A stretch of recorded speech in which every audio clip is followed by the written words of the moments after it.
To the tavern. Let's do this. All We right. need to figure out a way of recording Tales by.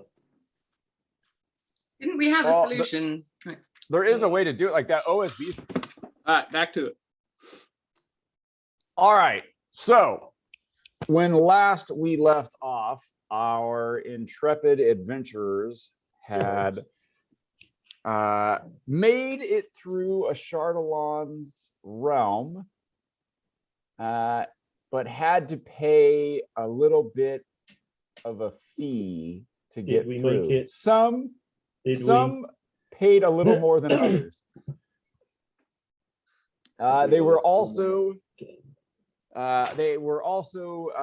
tasked by a Chardalon with returning a book that was taken from the Great Worm's treasure hoard, and they were all duly marked to remind them of their promise to return the book. They then jumped through a portal to deliver them to the hopefully elemental plane of air. So we join our party now as they are tumbling through a portal made from burning ash and searing wind. Did anyone insight a Chardalon? Nope. Would it have mattered if we did? Look, if you can't trust a red dragon with a literal demon heart, who can you trust? You know? And well, more to the point, if it's like he's lying to you, it's like, what are you going to do? Like, call him out? Yeah. I call bullshit. Oh, I'm dead. I mean, more knowledge is better than less knowledge. You've been hanging out with Gaston too much. Yeah, Gaston actually did a check with Ogma, and Ogma said, "Yeah, take the deal." Ogma was like, "You're the fucking dice spot chief." Magic 8 Ball says, "Yeah." I was pretty confused by the fact that it sounded like a low-level angel who was drunk off his ass, but you know, might have still been a message little came high for through. those mushrooms. Yeah, right.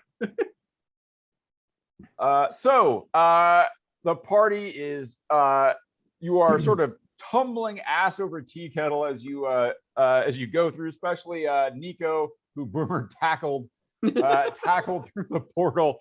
The two of you are just sort of tumbling and twisting and going through. Can Boomer be riding Nico like Dr. Strangelove?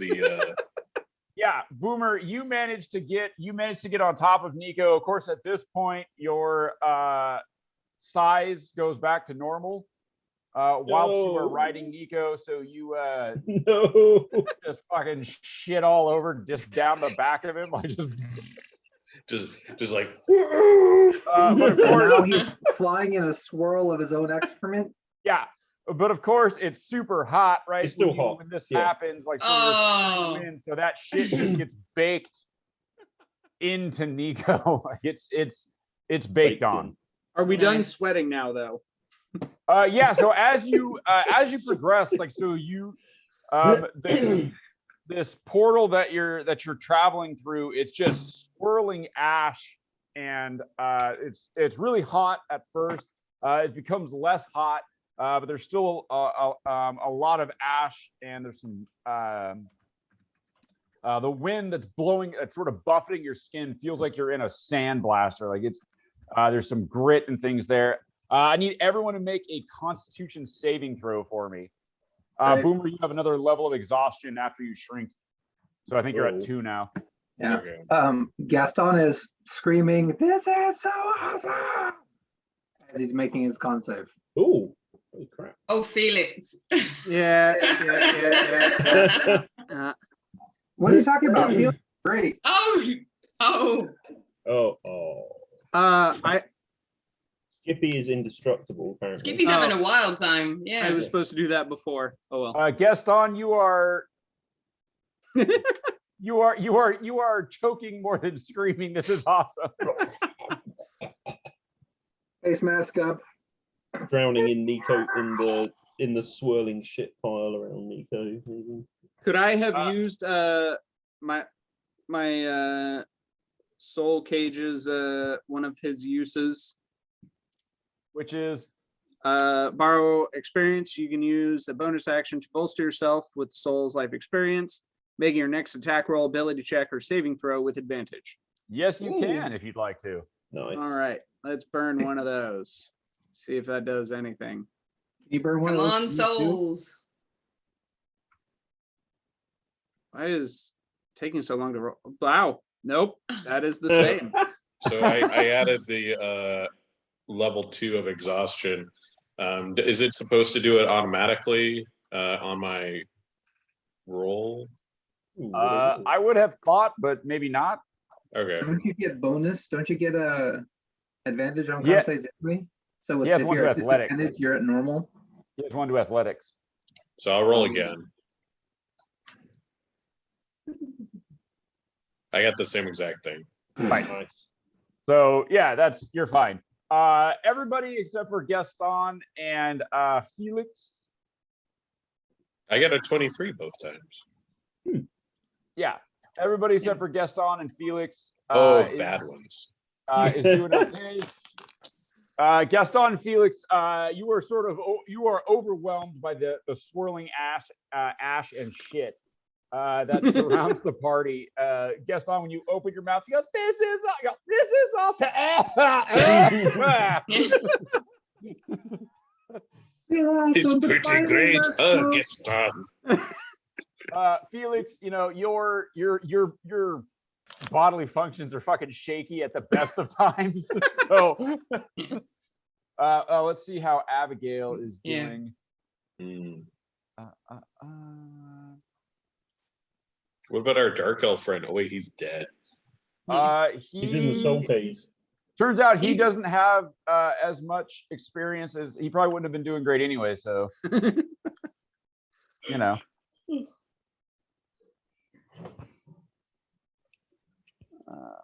just go ahead and do this.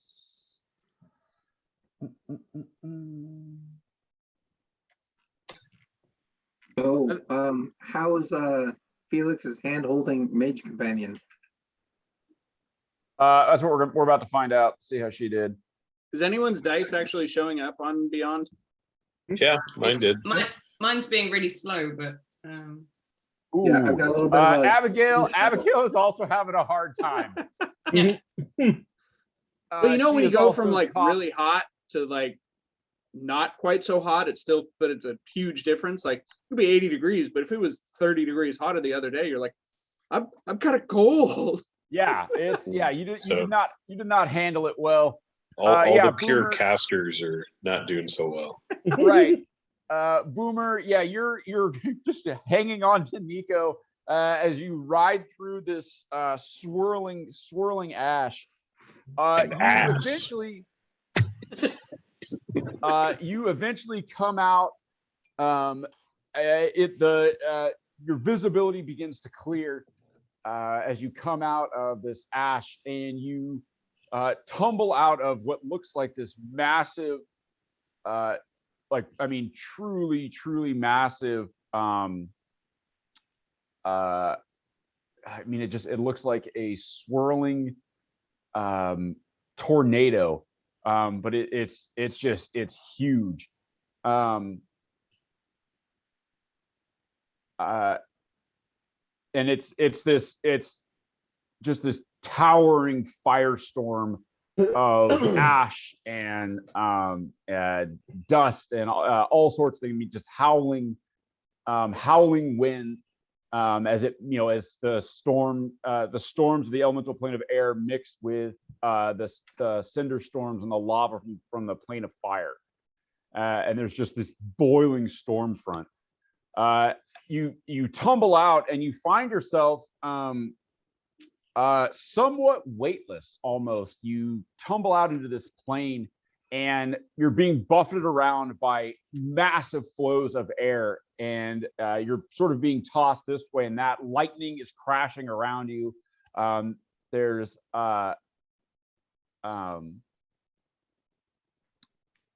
thick ash is still blowing around you, and it's terrifying. Like, it's absolutely fucking horrifying.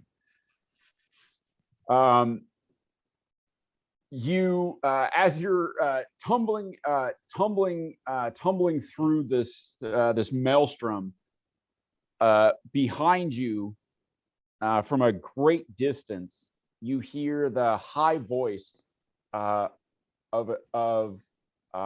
one of the high voices that was speaking to you when you were speaking to a Chardalon, very faintly. It says, "Well, that was a little mean. I do think you could have handled that better. They are, after all, supposed to be doing you a favor." And then the deep voice,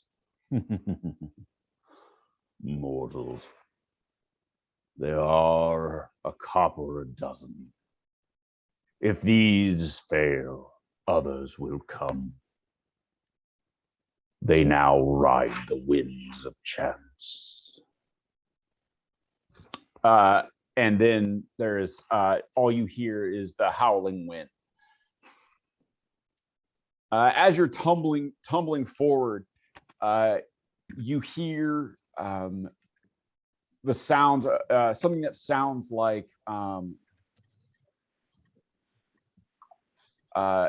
you hear the sounds of what's sounds like battle. Like there's you hear explosions that are louder even than the storm around you.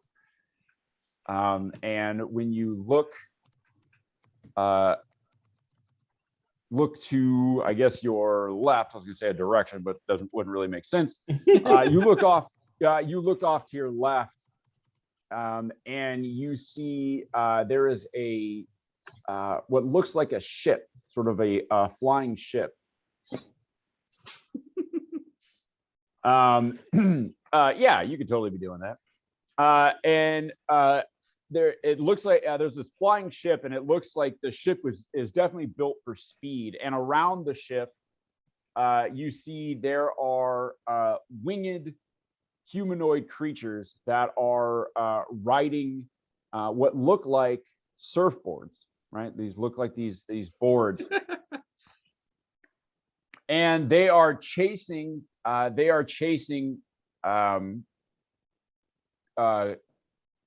Flying stone figures, like gargoyles, and they are fairly close to you. Did they notice us arriving, or care to notice us? As far as you can tell, they don't seem to have noticed you. So did you say the ship, like the speedy ship, is moving like along with the surfboard riding figures? Yeah, it looks like the surfboard riders look like outriders. Okay. So should I use animal handling or Feeling hungry, Boomer? I'm just trying to determine how to navigate this Nico vessel. Oh, that's gonna be strength athletics. That's athletics? Yeah. All right. You gonna contest, Nico? I'm gonna wait a second.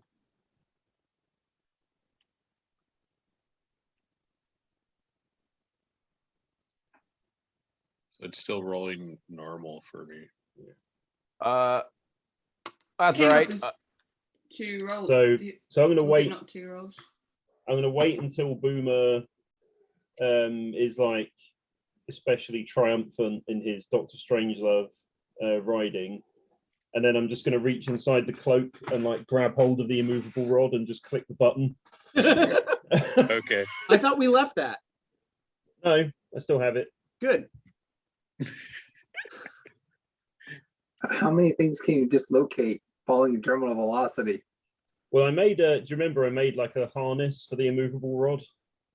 Can I pull something off of Nico when I go flying off? Hey, look. Is- I think I'm strong Okay, enough. so Matt, you only your speed is halved. Oh, no, you okay. have disability on ability checks, right? Not saving throws, but you have on ability. Okay. Yeah. All right. Yeah, you can. Yeah, I mean, yeah, Nico, you can wait for an opportune time. Yeah. To do that. You see this ship going by you.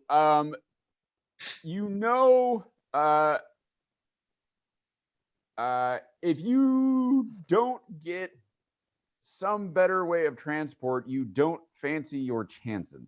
Your chances. I have a great way of transport. I don't know. If I can, I like Nico. can I fire off like an eldritch blast underneath me and see if I can like propel myself around like Iron Man? See? See?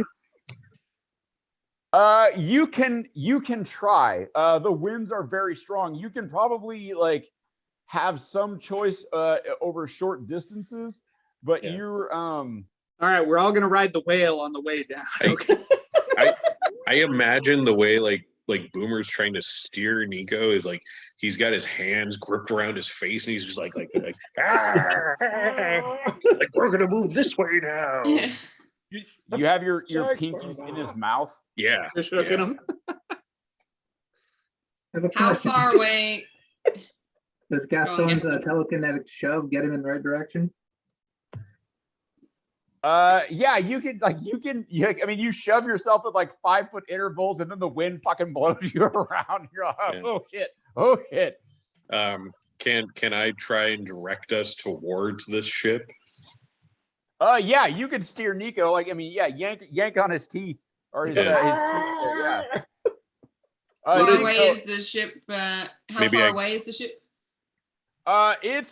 it came out of this like massive ash bank, probably 50 or so feet. Okay. Wow, pretty close. It came out fairly close. But because of all the noise and stuff, they haven't really noticed you. They seem fairly intent, but you guys are fairly close to it. How big is the ship? The ship looks to be it's probably 35, 40 feet in length. It's not super Okay. huge, and it definitely looks like it was built for speed. Okay. So are we still falling towards it? Is that what's happening? You're not really falling. You're kind of tumbling. Flying with style. You're kind of tumbling all over the place. Like the winds are so strong up here that you're, kind of blowing up and down, left and right. Like you're kind of just tumbling. Would a giant eagle be able to fly through this? It would have a much better chance of flying through this than any one of you.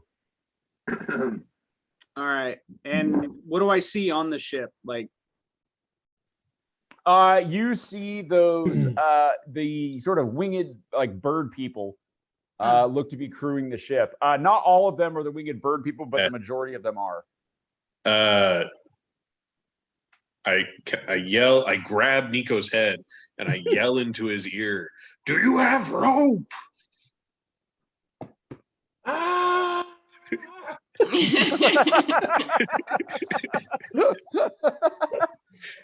I'll take that as a maybe. Boomer, do you just start going through Nico's pockets and shit? Like while you're one hand holding on to him, just reaching back and just going, what the fuck do you have in here? Yeah, I'm looking for rope. Yes, I have 50 feet of hempen rope. Yes. All right. I'm gonna take that rope. I'm gonna tie one end to my axe, and then I'm gonna tie the other end to me. And I'm gonna hold. Go ahead, give me a sleight of hand check to see how well you tie that knot. All right.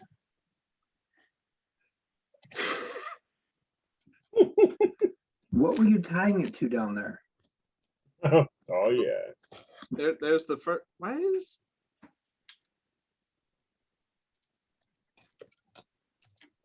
And the second roll.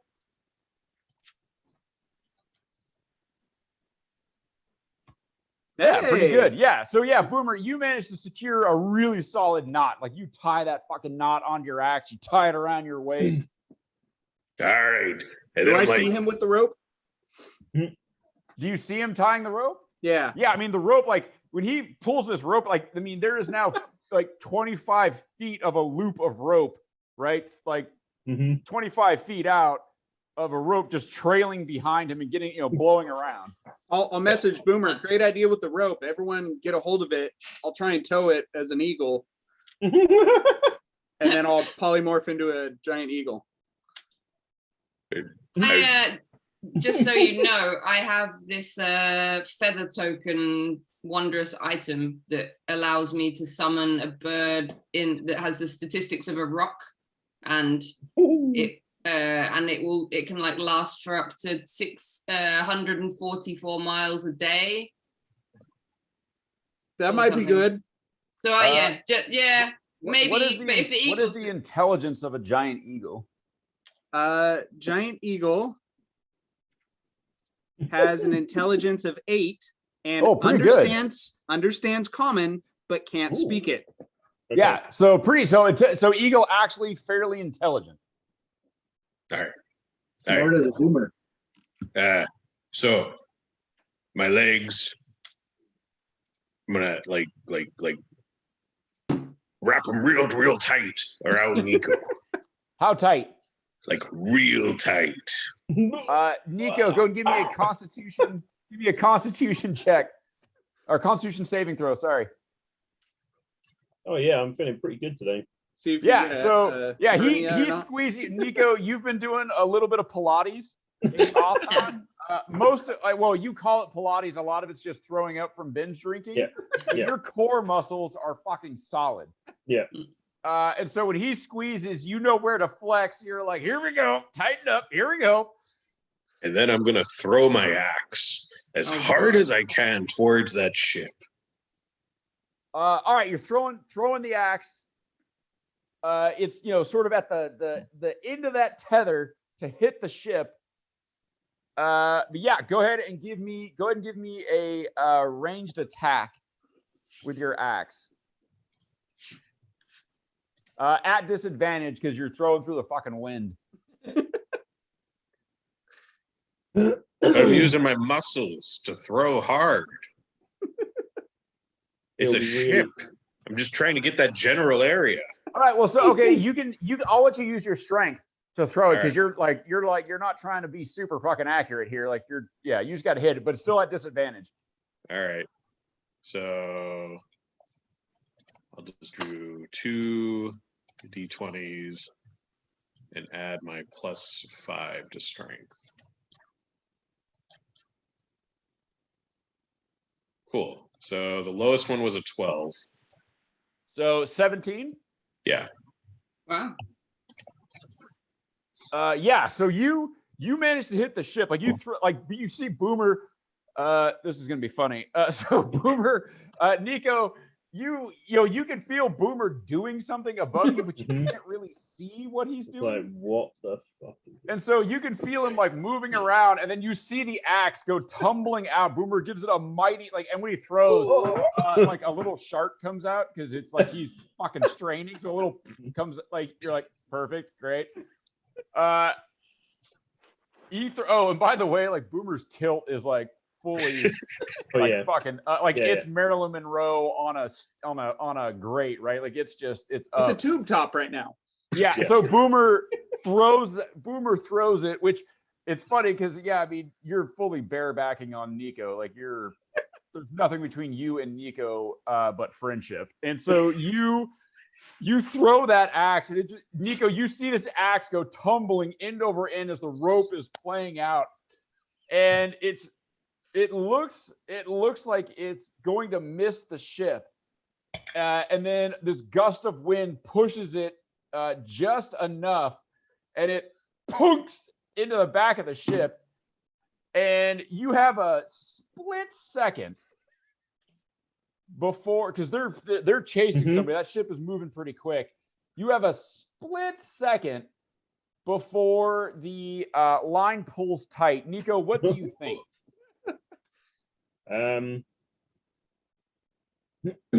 I think Do you prefer parasailing or skiing behind the other boat now? Oh no, he's the He's got surfboard. no choice, I think. Yeah. yeah. Nico's just to say, you know what? I think I've had enough of this shit. And Boomer, what do you think? I think I'm holding on tight. so Nico will wrap himself in the cloak of the mountebank and just dimension door onto the ship.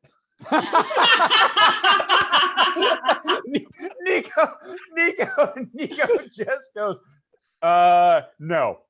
Nope.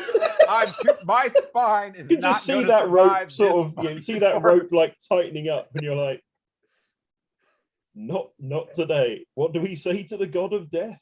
Yeah. We say dimension What- door. Yeah, That's what we say. what do we say at a high chiropractic bills? Nope. So Boomer, right below you. So what, Boomer? What do you do with it when you see the thing poke into the ship? What does Boomer do?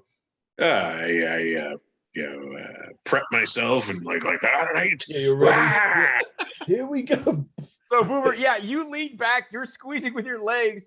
Suddenly, there's a poof of sulfurous material. It blows into your face, and then your second beard is singed slightly as Nico disappears beneath you. Although the smell has. Oh no! I squeezed too hard. Yeah. You turned me. Yeah, Boomer thinks you he popped fucking Nico. just compressed Nico into fucking sulfur. Yeah, so Good you're, job not skipping leg day. but yeah, Boomer, you suddenly it jerks tight, and you are being hauled behind this ship. At Nice. this point, the Outriders now notice because this axe is thudded into their ship. The Outriders turn around and they see a giant eagle, sort of navigating, like kind of being buffeted by the winds, trying to snatch up Gaston and Skippy And Abigail. and Abigail. Well, And Jeff, Abigail was maybe? sort of, she was holding on to your hand, so she's actually probably like now hanging on for dear fucking life. Or do you have her in your talons? No, I feel like Skippy and Gaston would fit better as Tiny in the talons. Right. Like Yeah, her so, holding on, like- she's hanging on to your back. You're fucking trying to navigate the winds. They see Boomer just going behind him in a cloud of sulfur. Nico suddenly appears. Nico, Yes. give me a acrobatics check because you disappeared Mhm. sort of horizontally, being gripped by Boomer. Boomer. I think the giant eagle is probably what, large or huge? Huge. Yeah. Huge. So I'm sitting here thinking you have two tiny critters trying to be grabbed by something big. It's like trying to pick up grains of rice. Oh, sorry, large. I was looking at giant ape. Large. Large. Okay. Still big. Yeah. So your Boomer, you Like peanuts. there. So Nico, go ahead and give me that athletics. Give me that give me an acrobatics check because you disappeared horizontal. Yeah. And see if you can do a neat little. 15. Oh yeah. So yeah, you disappeared horizontally. As you come out of the dimension door, you do a neat little neat little somersault, and you land on the deck of this ship. And they're a little bit, they're like, what the fuck? Like a little bit startled because you just, you came out of this cloud of sulfur as all of this is going on. And you look back to see, Boomer with his fucking, his mohawk just blowing. The kilt is gone at this point. The kilt has been just fucking blown off. Aw, he I need a is new just- kid. He is making this sound. The wind. He's got a rudder for steering though, right? Yeah. And Nico will say just yell to the captain or whoever looks like the captain in common, obviously. Just need a hand. Yeah, all of them are sort of like what the, a little bit startled, but they are now focused on the giant eagle. Go ahead, Felix, give me an athletics check, strength athletics check. So the to- eagle gets a +3 instead of my plus nothing. And this will be with advantage as you are. This is a strength athletics to fly. Oh, Nice. And giant eagles are pretty good at that, from what I understand. that'll be a 10. It's Wow. pretty windy. Pretty windy. It's pretty fucking windy. Yeah. That was that advantage. Jesus. Yeah. So that's not the greatest roll, but 10's okay. If you had rolled higher, you would have gotten advantage on the sleight of hand check. So it's give me a dexterity check to grab Gaston. All right. This gets a +3. See if it's better. There you go. 18. There you go. Yes, you snatch Gaston up. You grab him in the claws. Give me one to get Skippy. There you go. 21.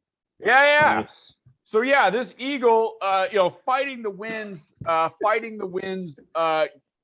lunges its claws sort of down without damaging them, because that's sort of the penalty for low rolls on this one. Without damaging them or piercing them, you manage to snatch both of them out of the air. You, with flaps of your massive wings, you fight the buffeting winds. The feathered folk that you see seem to be okay with the giant eagle form. Like they're like, yeah, that's all right. And do you make your way to the ship? Yeah. If they don't appear to be hostile, and that seems. Yeah, they're more like a little stunned at this point. Like this is a lot to, like they were chasing some earth elementals down, but like this is a lot to take in. What's happening. And so you flap towards the thing, and like they're just sort of staring at you as the giant eagle. You come down and you land next to Nico, who is gesturing grandly around, and appears to be, as you land,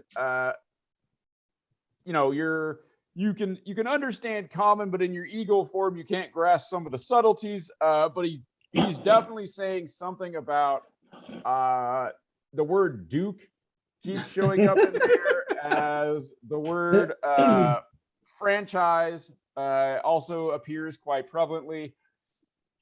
Duke of the Plane of Air. Right. So you land on the deck. Boomer, are you trying to pull yourself towards the ship? Go ahead and give me a strength athletics check.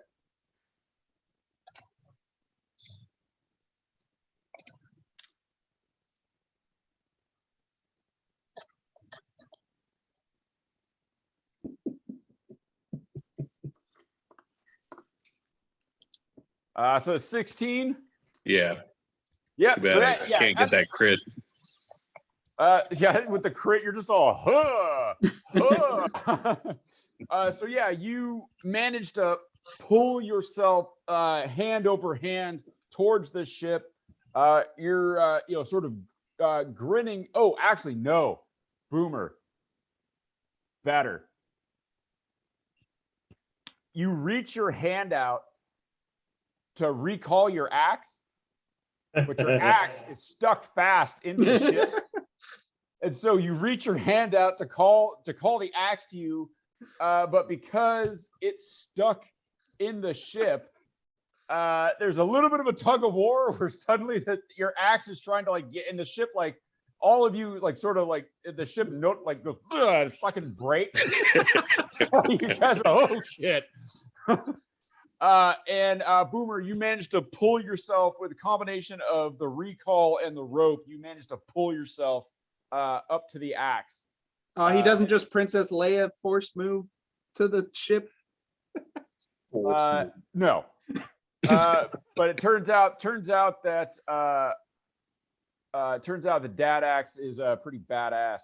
And Boomer, you managed to get to the axe, get a hold of the ship, rip the axe out of the side of the ship and over the side, thumb down onto the side. bare ass naked. Yeah.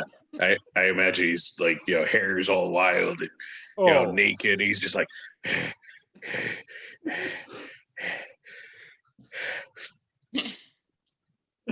hello. Yeah, fucking second beard is all like out of sorts and a little bit singed. Fucking mohawks all like wild and shit. Yeah. You thump down onto the deck. All of these avian people, they turn to look, and finally the cat, like they shake themselves out of their surprise, and the outriders are now coming in because they're like, what the fuck is all this? They begin landing. The captain is shouting, Gaston,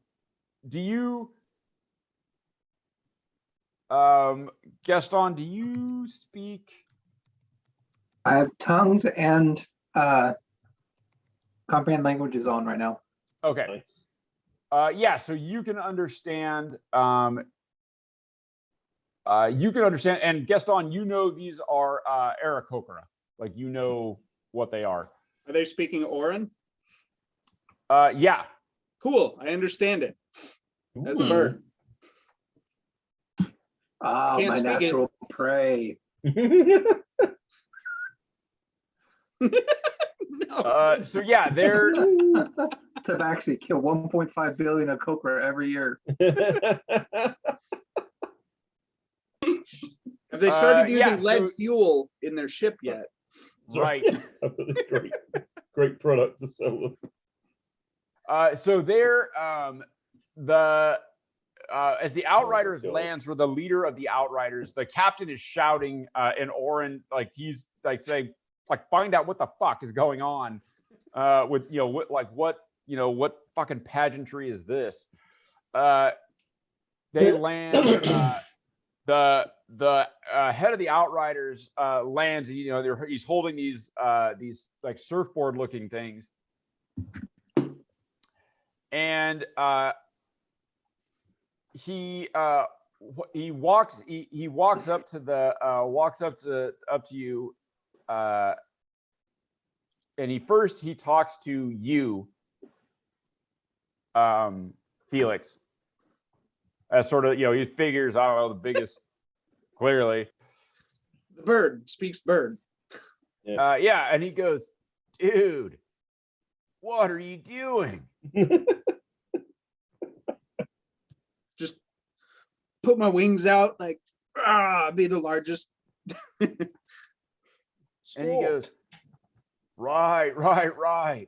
Okay, what are you doing with the Earthbound?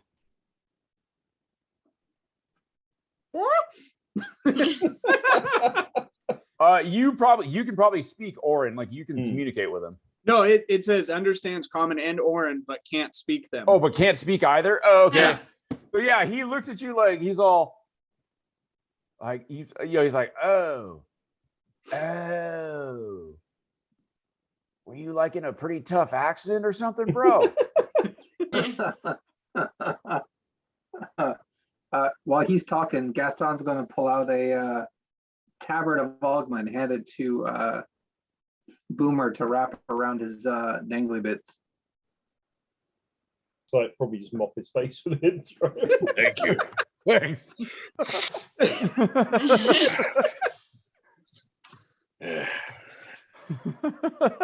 Gaston You didn't want lets it the blow away in over-under? the wind. Oh, Give yourself a keel haul. Get the barnacles. Those all got burned off when Nico disappeared. So he goes, well, I'm Salit.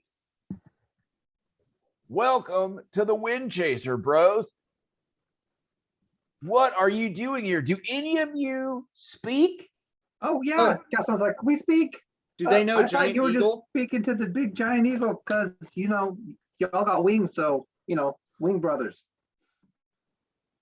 Do they understand giant eagle? They probably would be able to speak, like, it would be a little like, I mean, there'd be some loss in translation, but it'd probably be something very close to Orin. All right, so yeah, I could speak that one, but the other two, it says I just understand. Yeah, So yeah. So then you can speak Yeah, you can kind of speak, and he's gonna do his best. But he looks at Gaston and he goes, "Oh, bro, when did you learn to speak the wind?" The god of knowledge has graced upon me the spell to enable me to speak with all. Righteous, righteous. Yeah, gods of knowledge. Very cool, very cool. Can birds roll their eyes? I can don't now. think so. I think that's why their heads can turn so far. Well, Felix will pretty much break his neck doing that. He talks about that. Well, we just came from the plane of fire, chatting with a Chardalon. Saw you here, so we thought we'd just pop on by your boat. Bro, a Chardalon. That old worm? What were you doing with him? Well, bribing him to not eat us, actually. Yeah, that sounds about right. Tastes like chicken. Looking up and pointing to the gargoyles. You guys having problems? Huh. Yeah, these earth fuckers are always causing problems. They like to come here, always invading, trying to stop the wind. A bunch of fucking rockheads, man. What do you say? You want to give us a little hand? Are they trying to say something? And he goes, "Oh, bro, that is so funny, because you got tiny hands." You're funny, man. You are funny. Like Yeah, a as you clown can to tell, amuse me. we're not terribly good at flying, but we're more than happy to help you any way we can. All right, bro. Here's what's going to happen. Well, right now, I don't have time to teach you how to ride the wind, but you said you have a god of knowledge. Oh yeah. Does that god imbue you with any other sort of mystic powers? Oh, many, yes. Mostly Excellent. healing, anti-cursing, removing of poisons, Excellent. Do you have some any? sexual abilities. He looks at you and he goes, "Oh." I'll hit him with my wing. Like, Make it weird, bro. Maybe Are they speaking common? No. Oh. Oh. And he goes, all right. Here's what we're gonna do. Me and the Wind Bros are gonna try to corral them. The Wind Chaser is going to follow them. When we get close, if anybody amongst you has anything that can reach out and touch them, I'm gonna need you to try and turn them into pea gravel in the sky.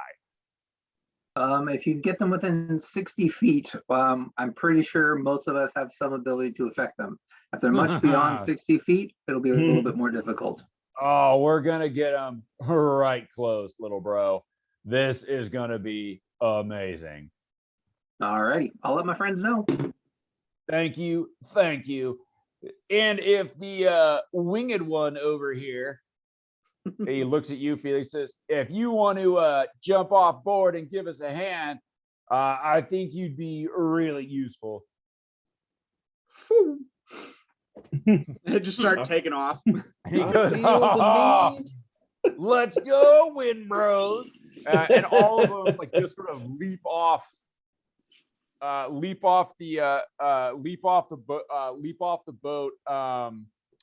Oh, what's the movie? Point Break style, right? They leap off backwards without looking. Where do you want us and on the then- boat? What's up? Which end? Which end of the boat? Oh, you yell off, and he goes, "You'll see, bro." And they leap off the ship with their boards. They whip them underneath them, and then they come up to either side. And the Wind Chaser is following. You see that there are 4 gargoyles, like these massive stone shapes, that are leaping from these rocks, these like sort of rocks that are tumbling through the air. and they're leaping / flying from rock to rock. And the Outriders all sort of go out in formation. He yells to you, Felix. He goes, "Bro, can you dive bomb them? I'm talking talons out." I'll start getting some altitude. He goes, "Right on, right on." And they separate out. They move to either side. And they come in at a pincer, like sort of a pincer formation, slightly ahead of where these gargoyles are moving. And they come in, and as they come in, one of them tries to like move up to avoid the pincer formation. Felix, can you give me an attack roll as you dive bomb? Here we go. Yeah, while he's doing that, Gaston's going to look at Abigail and go, "Abigail, hands in your pockets." 14. Explain the situation to the rest of the group. You're explaining. Yes. Does 14 hit a rock? 14, let me see. Boom. You just missed. Do I at least disrupt it? Yeah, you do. Like you don't hit it, but yeah, it has to, like, to avoid being hit by your flashing talons, it has to sort of fall back in. When it does, the pack slows down from this pincer formation, and as the bow of the ship is approaching, you are all within 50 feet of these gargoyles. Who would like to do what? What has Gaston told us? The plan was they were going to herd the gargoyles close to the ship, and we were supposed to blast them out of the sky with one way or another. Sounds like a marvelous plan. I'll cast spider climb on myself, move up to the front of the ship, so I'm like standing right on the very Bow, the very bow of the ship. Yeah, right. Just like waving hat in one hand. Is there a character on the bow that Nico's like right next to and imitate like? Yeah. Oh, there's a figurehead. Yeah. On the front of the ship. It looks like a giant eagle's beak. Oh, cool. Of course, their ship doesn't talk to you. Boring. Boy, Nico's like, "Huh? What do you think, huh?" And it just doesn't do it. Nico's like, "Oh, right." Probably doesn't sound common. Does Skippy think that my arrows, like that I would actually have any aim? Like, would my arrows actually fly straight in the current conditions, or is it just going to be like? No. You think you would have your regular arrows would probably have a little bit of difficulty, but some of your weightier ones would fly true. Because I make some in the earth, like some stone when we were with the earth elementals, didn't we? Yeah. Do I have like a limited amount of them, or is that, I don't know if I've let's say you have 12 of them. Okay. You got the stone shafts. Yeah. So Gaston tells us the plan. All right, Gaston, I hear what you're laying down, but the real plan, I just want to let you know, these are some big fucking seagulls, and I've never eaten one this big. So I'm just waiting for you to give me the signal, and I'll do my best. They're actually gargoyles, right? Not seagulls. They're made of stone. I know what a gargoyle is. Oh, I'm talking about the bird people. But those are on our side. Let's not eat them, shall we? Yeah, they're on our side, all right. Yeah. Which Dark side? The inner side. Light side. Sunny side. Great. Yeah. Gaston will sacred flame one of them, but other than that, I haven't got anything that won't backfire on the ship. All right, go ahead and what is that? DC? It's a Dex. Dex 18, yeah. All right. Luckily, gargoyles are super dexterous. Yeah. Well, it's better than putting up a blade barrier and have the flame fly through it. You're all, haha, oh shit. Nico's out I in regret front, my just gets fucking decisions. I regret my decisions. All right, this is plus nothing.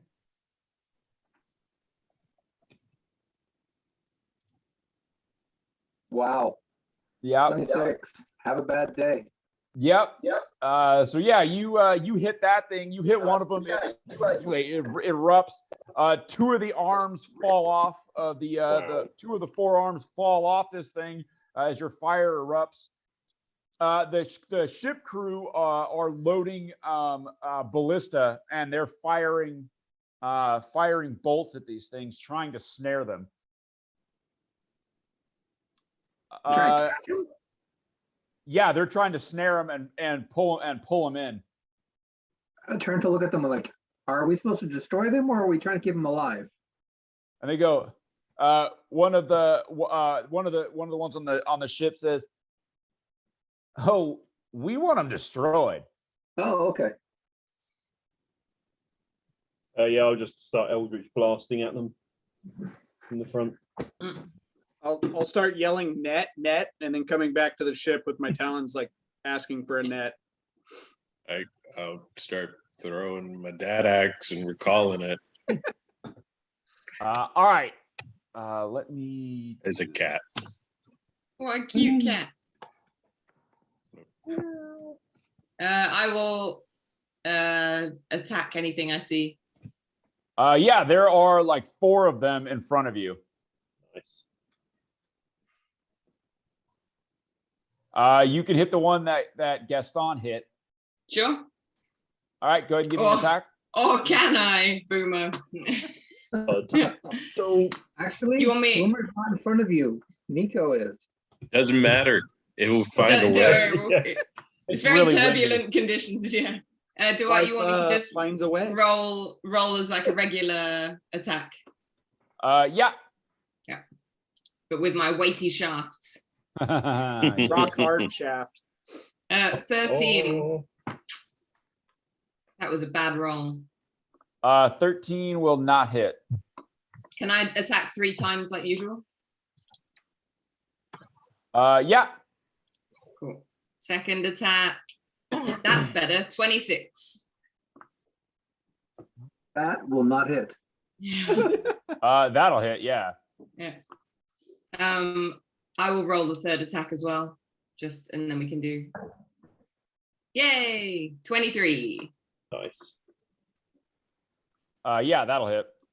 What damage do I get for the stone shaft? So these have a shorter range, but they're a little bit weightier, so they actually do a D10 instead of a D8.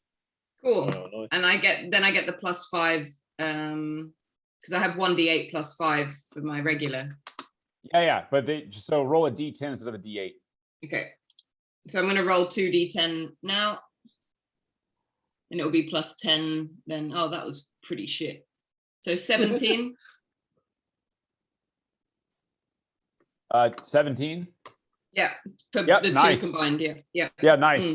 Yeah, you hit the one that that Gaston hit. You hit it in the back, and big chip of stone goes flying off.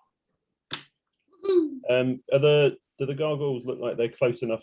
Are any 2 of them close enough together that I could kind of knock them into each other if I using the repelling blast, or are they all? Sort of Yeah. spread out? So the one that Felix sort of corralled back had to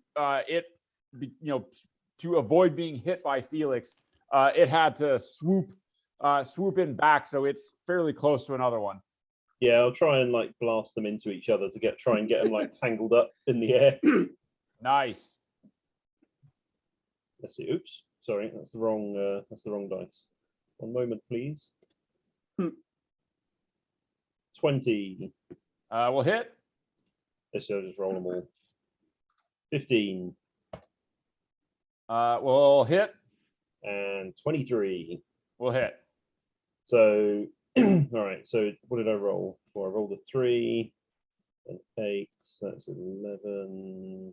Oh, and a 1. Awesome. 12. So it's 12 damage plus they get sort of smashed into each other. Yep. Yeah. So you hit. You hit one of them. It knocks into the one in front of it. That slows it down enough that the ones with the ballistas managed to hit it, and they're reeling it in towards the ship. Yeah, I'll sort of like wave back at them like, yeah, and just start like just carrying on blasting away. Turret thing. Felix, they toss you a net. They throw you up. Some of the ballista crews are like, we're trying to load a net into the onto one of the ballistas, and they just go, oh, bro, and they toss it up to you. All right. So I imagine it just spreading between my talons and like trying to get basically just right on top of a gargoyle. Just drop it down and fuck him up. Boomer, they pull the one onto the deck. It's struggling and fighting, and you see it like starting to like smash the bird people, and they're desperately trying to contain this thing. I will kill it. Go ahead and give me an attack. Do all the things.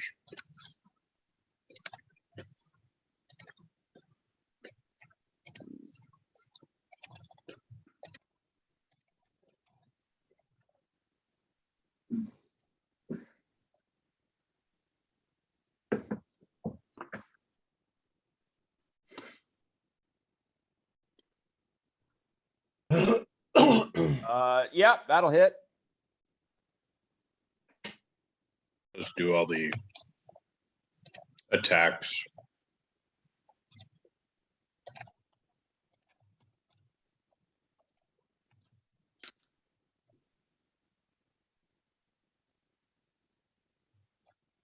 Yep, that'll hit.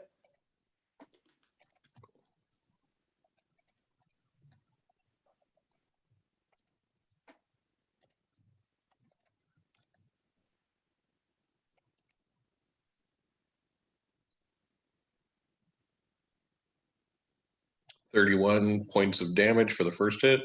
Yep. That's insane. Bond with Hit Boomer. Yeah. You know, Boomer, I'm getting disappointed. Recently, your average has been below 1,200 points of damage on a. I know, I'm sorry. And 27 for the second hit. Are you raging? No. Okay. I'm keeping a cool head. Right. Smart. All right. So 57 points of damage, or 58. Pipe up, warning him not to damage the ship. Yeah, so you smash, you hit this gargoyle. You definitely take some chunks out of it. It's not looking good. Like you've smashed the thing pretty good, but it is going to retaliate and hit you a couple of times. Oh, Well, we'll see. well. Goodbye, everyone. Take, 18 hits, I think. Yeah. what's your health again, Boomer? 11? 36. And I'm not raging. 16. The 16 hit. Mm-hmm. Okay.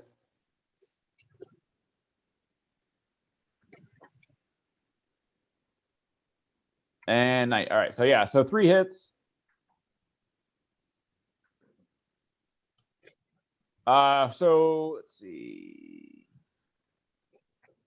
First one, 5.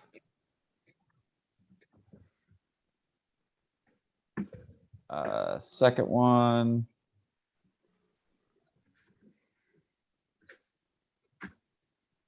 Six. And the last one, 6. So 17 damage. Total. Cool. You jump in. This thing is like it's attacking the Aarakocra. You jump in and wham, wham. You basically shatter this thing. It lashes out with in sort of its death throes, and then the Aarakocra around you manage to because of your distraction, they manage to jump in and they spear this thing and kill it. They managed to finish it off as it's clawing and biting you, and they finish it off. And all of them, they look at the damage you did to this thing. Like they look at you and they're like, "Holy shit!" All of them, they clearly have a respect for your strength and savagery. I'm naked. Right.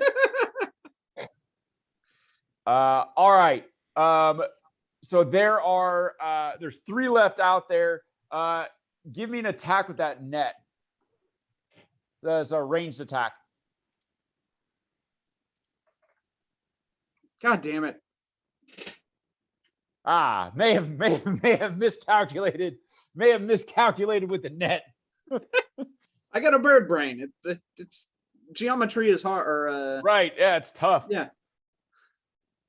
Nico, he drops this net. You see this fucking net come sailing back towards the ship, like only it. What do you do as this net is coming sort of straight for the front of the ship? I'm gonna, never waste a good opportunity to show off, right? Right. So I want to use the Eldritch Blast to blast the net into one of the other gargoyles. Ooh. Try to do that. Try to do the hat trick. Yeah, go ahead and give me an attack on the net.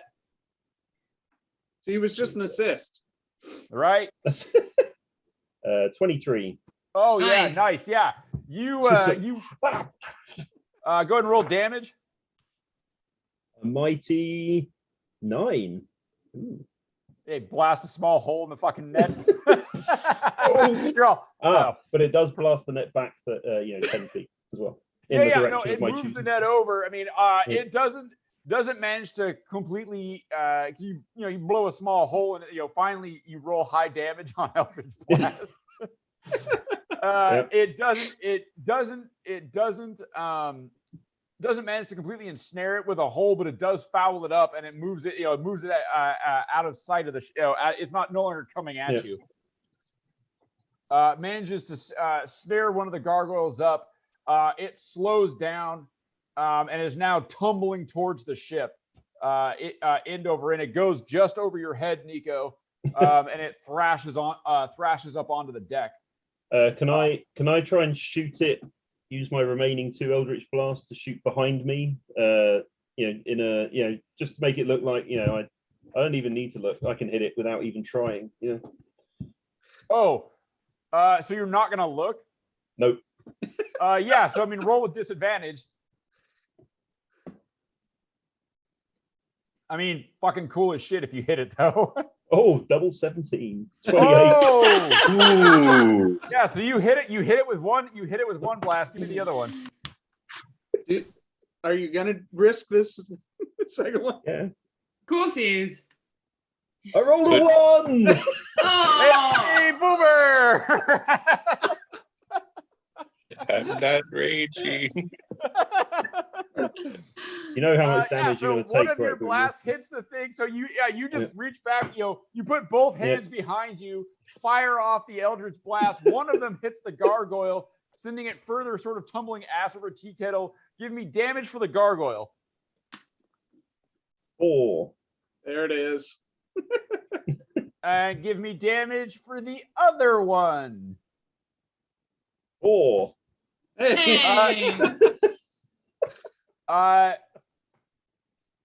Yep. Nico, do either the gargoyle or Boomer have to make a saving throw to not be pushed? I'm trying to like guide them into the right place. So I guess they'll end up getting just slammed together in the middle of the ship, probably. I guess. Yep. All right. So Boomer, you get blasted. So you're looking. You just smashed this gargoyle. You stand up and you're like, looking all savage and badass, covered in fucking dirt and rubble from the gargoyle you just like smashed. And suddenly you get smacked in the back. You get shot in the back by this shadowy bolt. All of them are looking at you like, and you're like, fucking like, hell yeah, the Mountain King. Like, this is how we bullshit. Smacks you in the back, sends you ass over tea kettle. You get tangled up with this other gargoyle. Nico doesn't even see this happen, by the way. Nico is still looking forward. Oh, yeah, I'm still looking at the ship, just like, still got it. Eye patch onto the other eye. You just know you hit something. Is this how you felt, Ryan, last Friday? With what?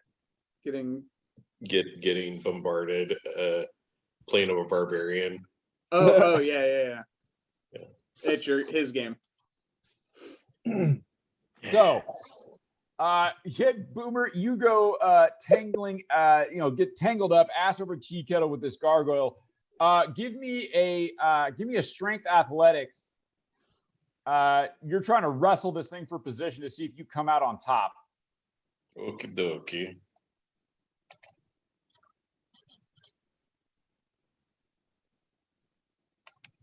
$25.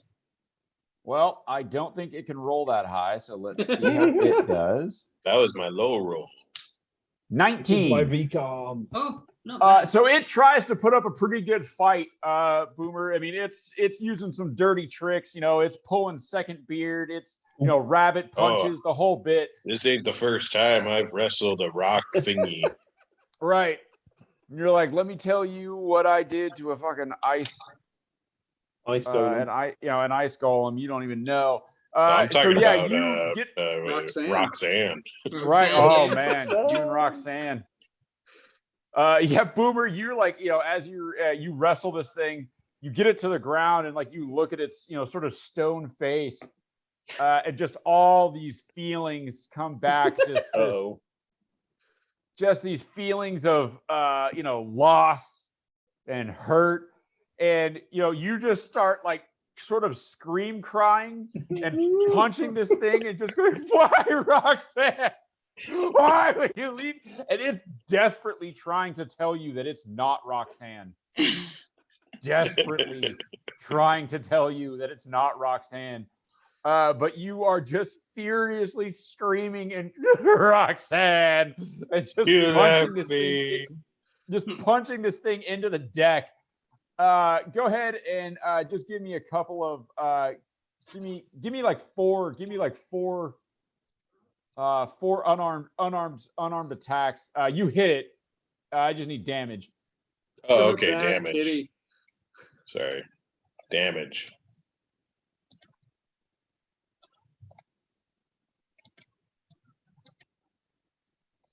Oh, it's gonna be 9 every time because. Oh yeah, so you pound this thing into rubble. Oh, I'm not raging though. Oh, so it's just 6. It's 6. Six for all of them. Yeah.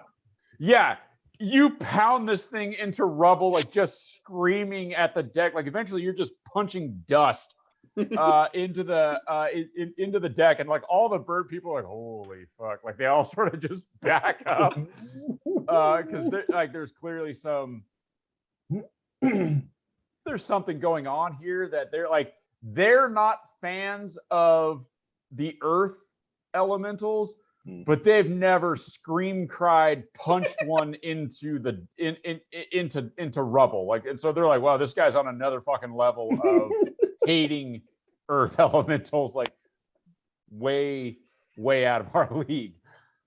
Gaston, you can see there are 2 left that are still out in front of the ship that are trying to flee. Are they within sound range? Can I yell at them? Can they hear me? Oh, can they hear you? Yeah. Your voice isn't the loudest. All right. Well, then this round I'm going to use thaumaturgy to boost my voice. Okay, yeah, Gaston, yeah, you are put a magical megaphone on the old on whatever spell's coming out next. Skippy. I'm gonna. Is the one that I hit before still up? Nope, that is the one that That's the one. Boomer. Oh, okay. Then I will just go for the next one, the next nearest one. Yep. Boomer's pummeled that one. Yeah. Yeah, Boomer. Yeah, possibly committed a hate crime. I'm not super sure on the rules. I'm not sure I saw it. I think if it, I would have just been looking out. Oh yeah, no, Okay. you heard Boomer's like cries of and the whole ship was shuddering with the impacts of the blows. I'm just like, easy, Boom! I'm trying to shoot here. Getting your excuses in early. Yeah, very good. Yep, that first one will hit. Second attack should be good. 28. Yep. Third attack is 27. Yeah, No all ones. all three hit. And so I'll roll 3d10. And it'll be plus 15 to this. Ooh, not bad. 17 plus 15, 32. Nice. Oh, this guy's Happy with in that. some serious trouble. Yeah, you hit one. Massive chunks of stone are flying. All your, these stone shafts are just penetrating deep. I mean, they Oh, are. yeah. Yeah. I mean, you're really just driving home. It's like, yeah. Skippy, yeah, Skippy's like, that's metal as shit. All right, Gaston. How far away are they? They are probably 30 feet. Well, I'm going to tell the uninjured one Yep.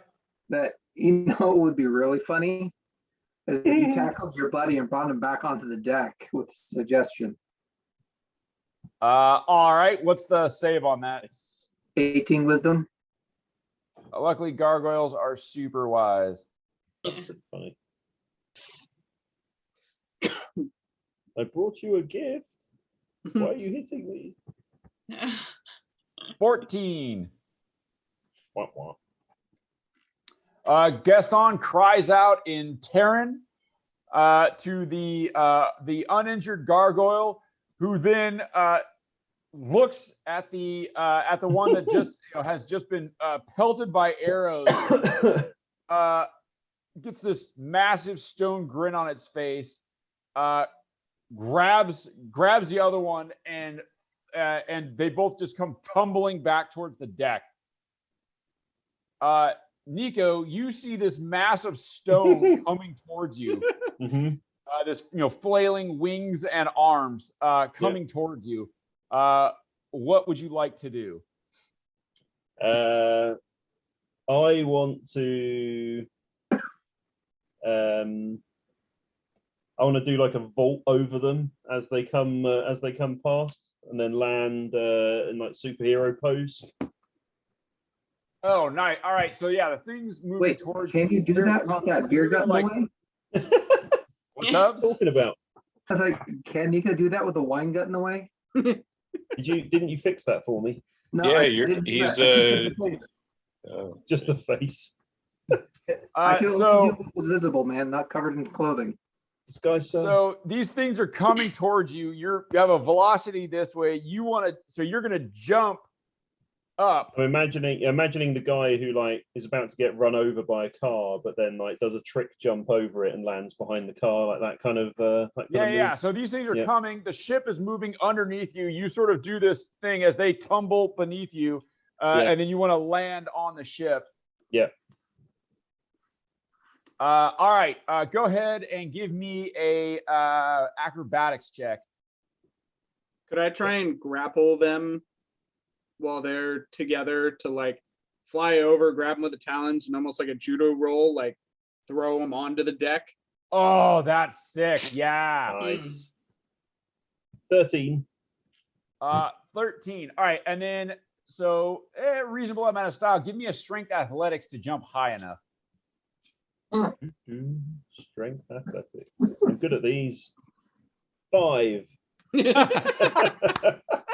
so you jump, and so the camera is zoomed in on you, and you jump, and you're like, huh, and you start this like beautiful like gainer as you're like going to that, and then it zooms out, and like the ball, this massive ball of bird and stone is hurtling right towards you as your back is towards it, and it just goes crunch.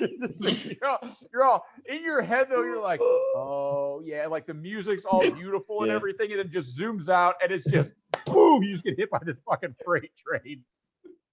All right, so you're gonna take a little bit of damage from the impact. 13 damage. This massive stone slams into you. Felix, give me an attack roll for you to come in, and you have advantage on this as they're like just sort of all tangled up and they're not paying much attention. Oh my god! You have advantage. That was 2 rolled dice. Wow. Oh, no. So 12 that's a plus what? 14. 14 total. Yeah. Well, we'll say this. The good news is you did manage to grab them.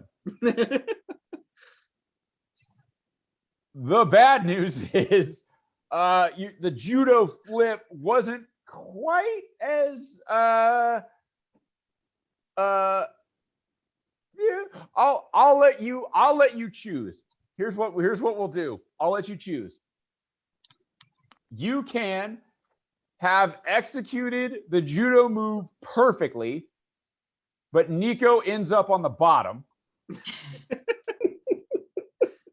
Or the judo move does not go quite as expected, and you misjudge the mass of these 2 things. And instead of you sort of beautifully flipping them over onto the deck, instead you get flipped a little bit and sort of tumble and fall, and you take a little bit of damage. So either Nico's taking damage or you're taking damage. I'll take damage because I'm not doing shit as an eagle, and I think I'd be more effective if I lose concentration here. All right, so you slam into the deck. You grab hold. So Nico, just feathers and stone slam into you. You attempt to do the judo flip move. It doesn't quite go the way you planned, and you hit the mast of the ship, and take let's see, a little bit of damage. 6 damage. Okay. I only get a +1. Oh, of course. Yeah, maintain concentration. You are eagle AF. Although you have enough intelligence, I would say, as an eagle, that you can probably choose to drop concentration. The hit point buffer is still nice, though. Yeah. Oh, yeah. I'm just saying, willingly- like, because you're smarter than the monkey. In this form, so like you can probably make some like sentient decisions here. No, I'm still ready to fight as the bird now that they're on the ship. All right, so yeah, these 2 gargoyles are on the ship. The other one, there's a sound like if you were to drag a terracotta pot across a patio. The other one is laughing uproariously at tackling the other one onto the deck. He did think that one was very funny. Oh, Boomer, give me a dexterity saving throw to get out of the way of all of this. Skippy, you as well, and Gaston. Do I see this?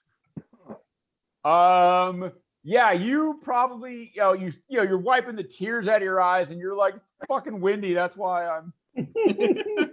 You're crying. I imagine Felix is also crying as a great giant eagle, like God, and whatever, like as he's battling these, trying to throw these things and misjudging.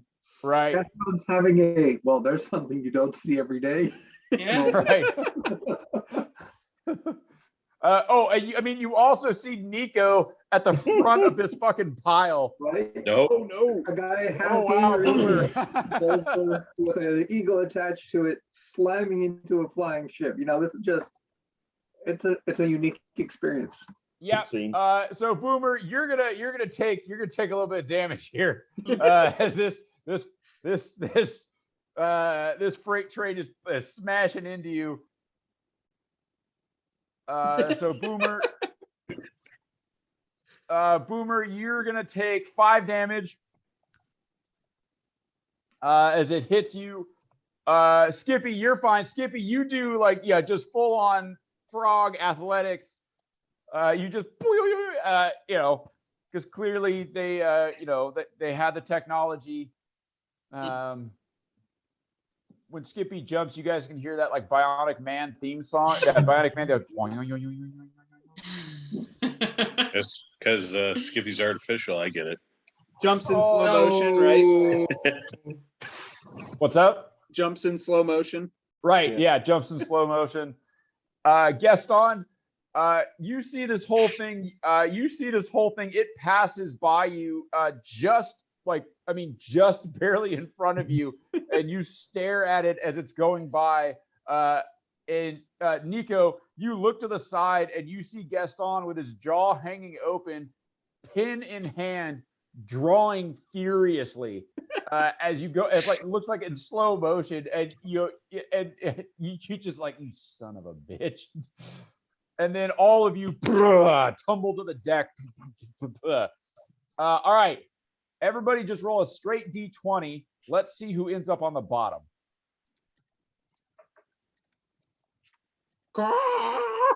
Oh, Felix.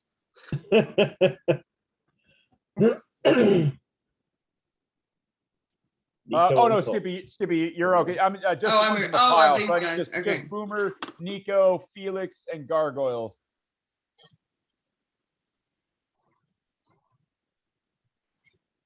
Two. Oh man.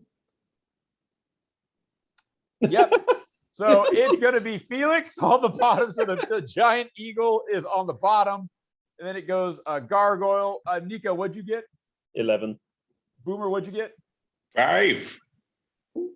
Yeah, so it goes Felix, Gargoyle, Boomer, Gargoyle, Nico. Nico somehow manages to end up on top. Obviously. You all sort of roll and come to a stop. One gargoyle is laughing hilariously, the one that's underneath Nico. But you are all just in a big pile. The gargoyles start to untangle themselves. When one reaches, he's trying to reach up and grab you, Nico. He's trying to grab you and throw you off. What would you like to do? Who's trying to grab me? One of the gargoyles. One of the gargoyles, the one that's below you. Let's see. I will. If you'd like, you can Eldritch Blast, but since it can't go anywhere and you're right on top of it, you can. Yeah. Physics. What would be funniest? That would be pretty cool. Yeah. Yep. You're just all, see ya, sucker.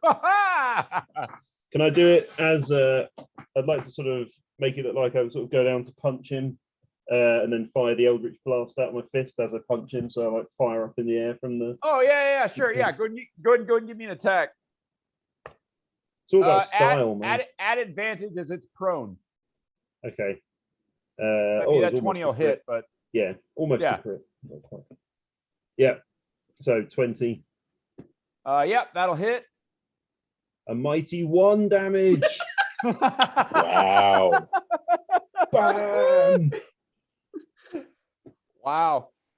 Yeah, you hit this thing. You hit this thing and blow yourself backwards. How far do you move? 10 feet per. Yeah, hit. you blow yourself If I want, off up the to 10 pile feet.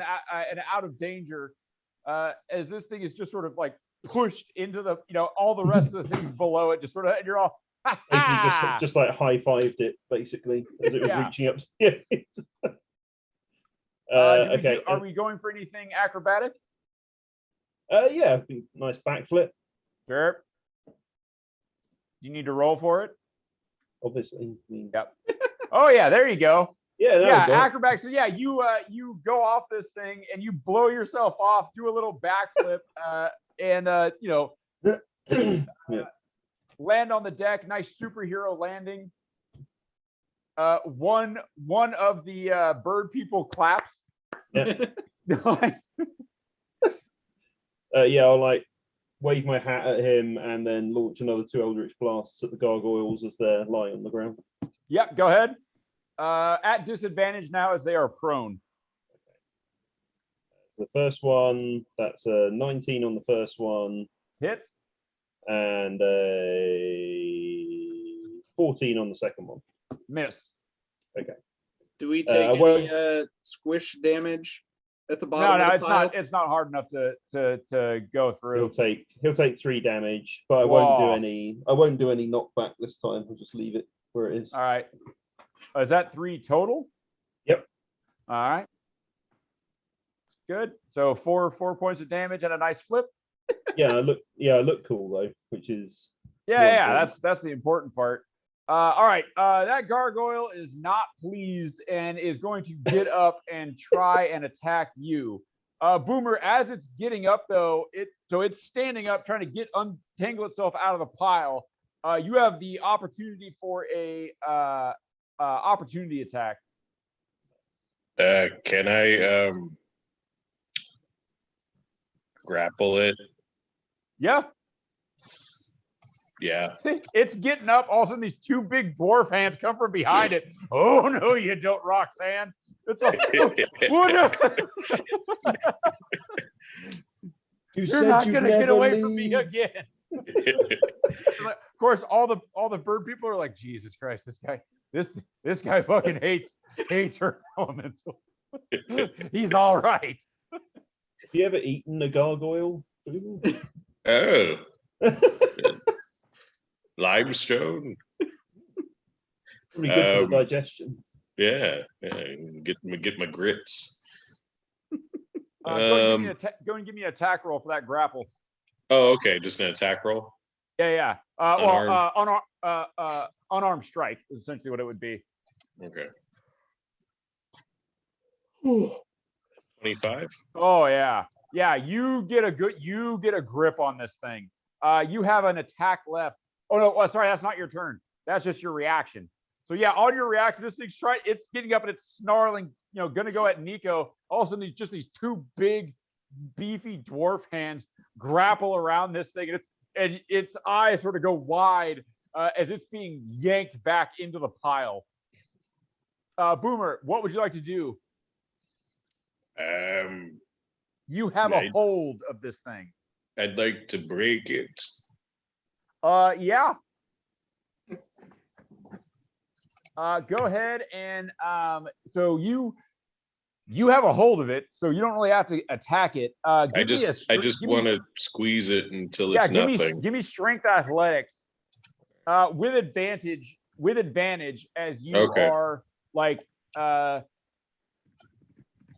Properly motivated? you are rage crying at this point. Like there's a lot of feelings. There's a lot coming out here.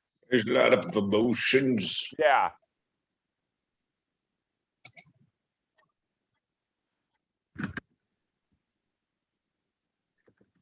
27. Oh my God. Yeah. So you grab hold of this thing and you just start squeezing and just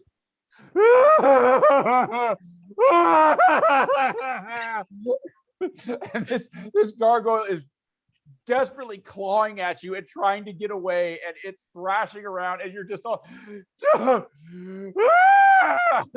no words anymore. There's no words. It's just tears and screaming as you slowly, like, cracks begin to form in it, and its moves are becoming jerkier as you're just slowly crushing it, and there's cracks forming across the front of it. Its head fissures are going up across its chest.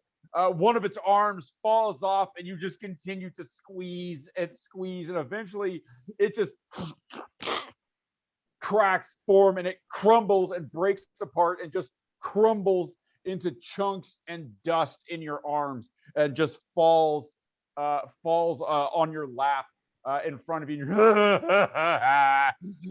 All of the all the Aarakocra are just like, whoa, wow. The one below you, Boomer, is going to attack the eagle that's below it. It's going to this guy's dead because it died a pretty horrible way. The one below you, Felix, is going to make a couple attacks. Okay. These will be at advantage. Yeah, Gaston's action is going to be to use medicine to calm Boomer down. Like, let it out, man. Let it out, Boomer. Just let it all out. So a 10, a 21, and a 19. 19 and 21 hit. Okay. Dang.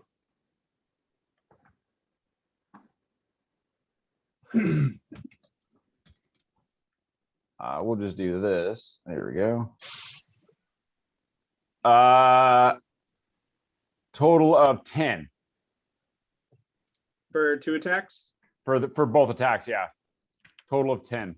All right, let's make 2 checks. Yep. Nope. Yeah. So as this thing is slashing at you, suddenly the giant eagle is gone. The whole pile kind of shifts, and Felix, you are back to yourself. You find yourself pinned underneath a badly damaged gargoyle and a sobbing dwarf. All right.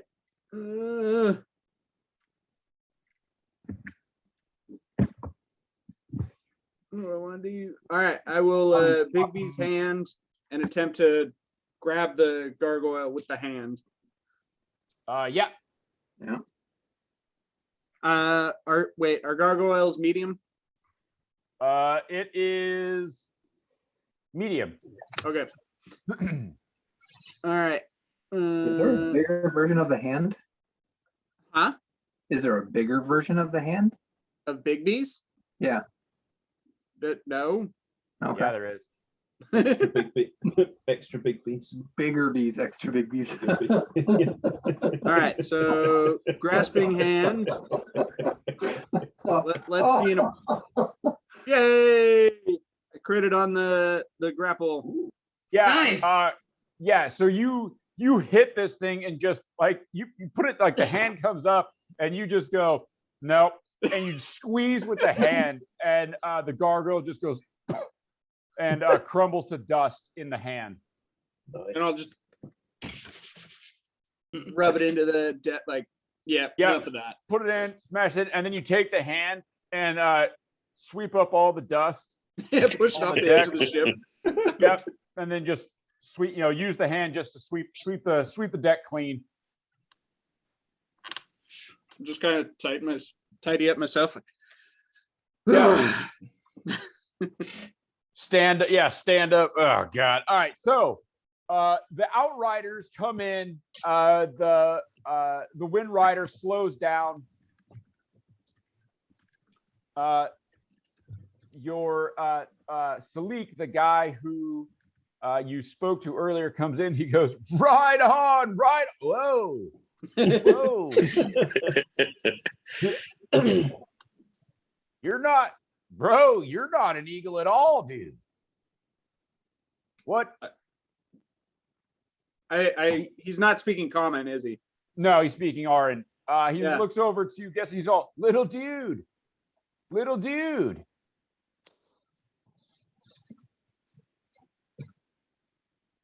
What happened to the bird? Oh, he's the bird. He's a wizard, dude. A wizard. I'll put the Bigby's hand Oh. out to like shake his hand. Yeah, he does like he just hits the Bigby's hand and he goes into like this full, it's like a fucking, it's a 5, it's a fist bump, pulled back, knuckle Fist bump. bump. This he's a fist bump guy, I'm sure. Oh yeah, this guy wraps some knuckles. Yeah, that's his whole, there's a whole thing that he does. Yeah, it's a knuckle wrap, it's a slap, back of the hand, front of the hand, hits the thing, blows it up, and he goes, oh dude. All right, so you're one of the ones that can call the lightning, huh? Yeah. Woo! Yeah. And he goes, you guys kill earth elementals, good. And he whispers down to you, gets on, he goes, what's with the big guy's deal with the earth, man? I mean, none of us really like the earth, but he seems like he's got a couple of issues, man. Oh, he does have a few issues, but he recently lost his Earth Lady not that long ago, and he's missing her a lot. And these guys, they're just rubbing him wrong.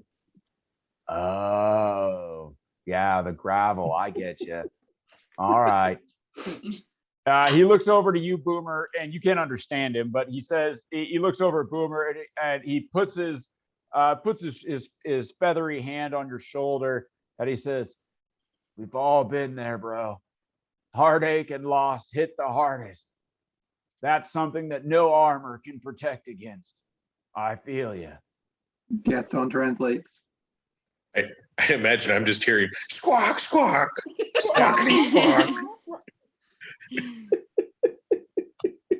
Trying real hard not to eat you. Arakoka are friends, not food. Friends not food, Boomer. Friends not. Yeah. I imagine Ed right now is just like portraying his college self persona. Oh, If only he were this cool back in college. oh God, if only. So he looks at Boomer and he goes, "That's all right, man. The winds will blow another love back into your life. You will love again." Boomer's just gonna give him like a very cryy hug. He just saw it and he goes, let it out, bro, let it out. You can't hold the storm in forever. I'm gonna be try to be a little gentle because I know he's a bird and hollow bones. So I have to be aware of these things. Right. Yeah, it takes a couple of his friends come over like to support him, to like, you're just hanging on him like, and they're like, well, okay, here we go. And they gotta help support him. But they're patting you on the back and they're squawking words of comfort at you. Yeah. And he goes, "Oh, he's gonna be fine.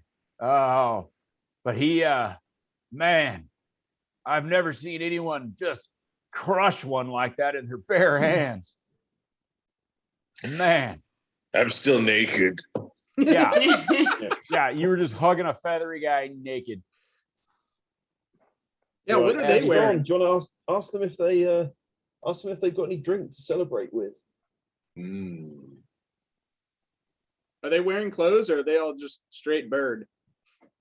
Oh, they have like kind of loinclothy things, but that's about it. Most of their stuff is real light.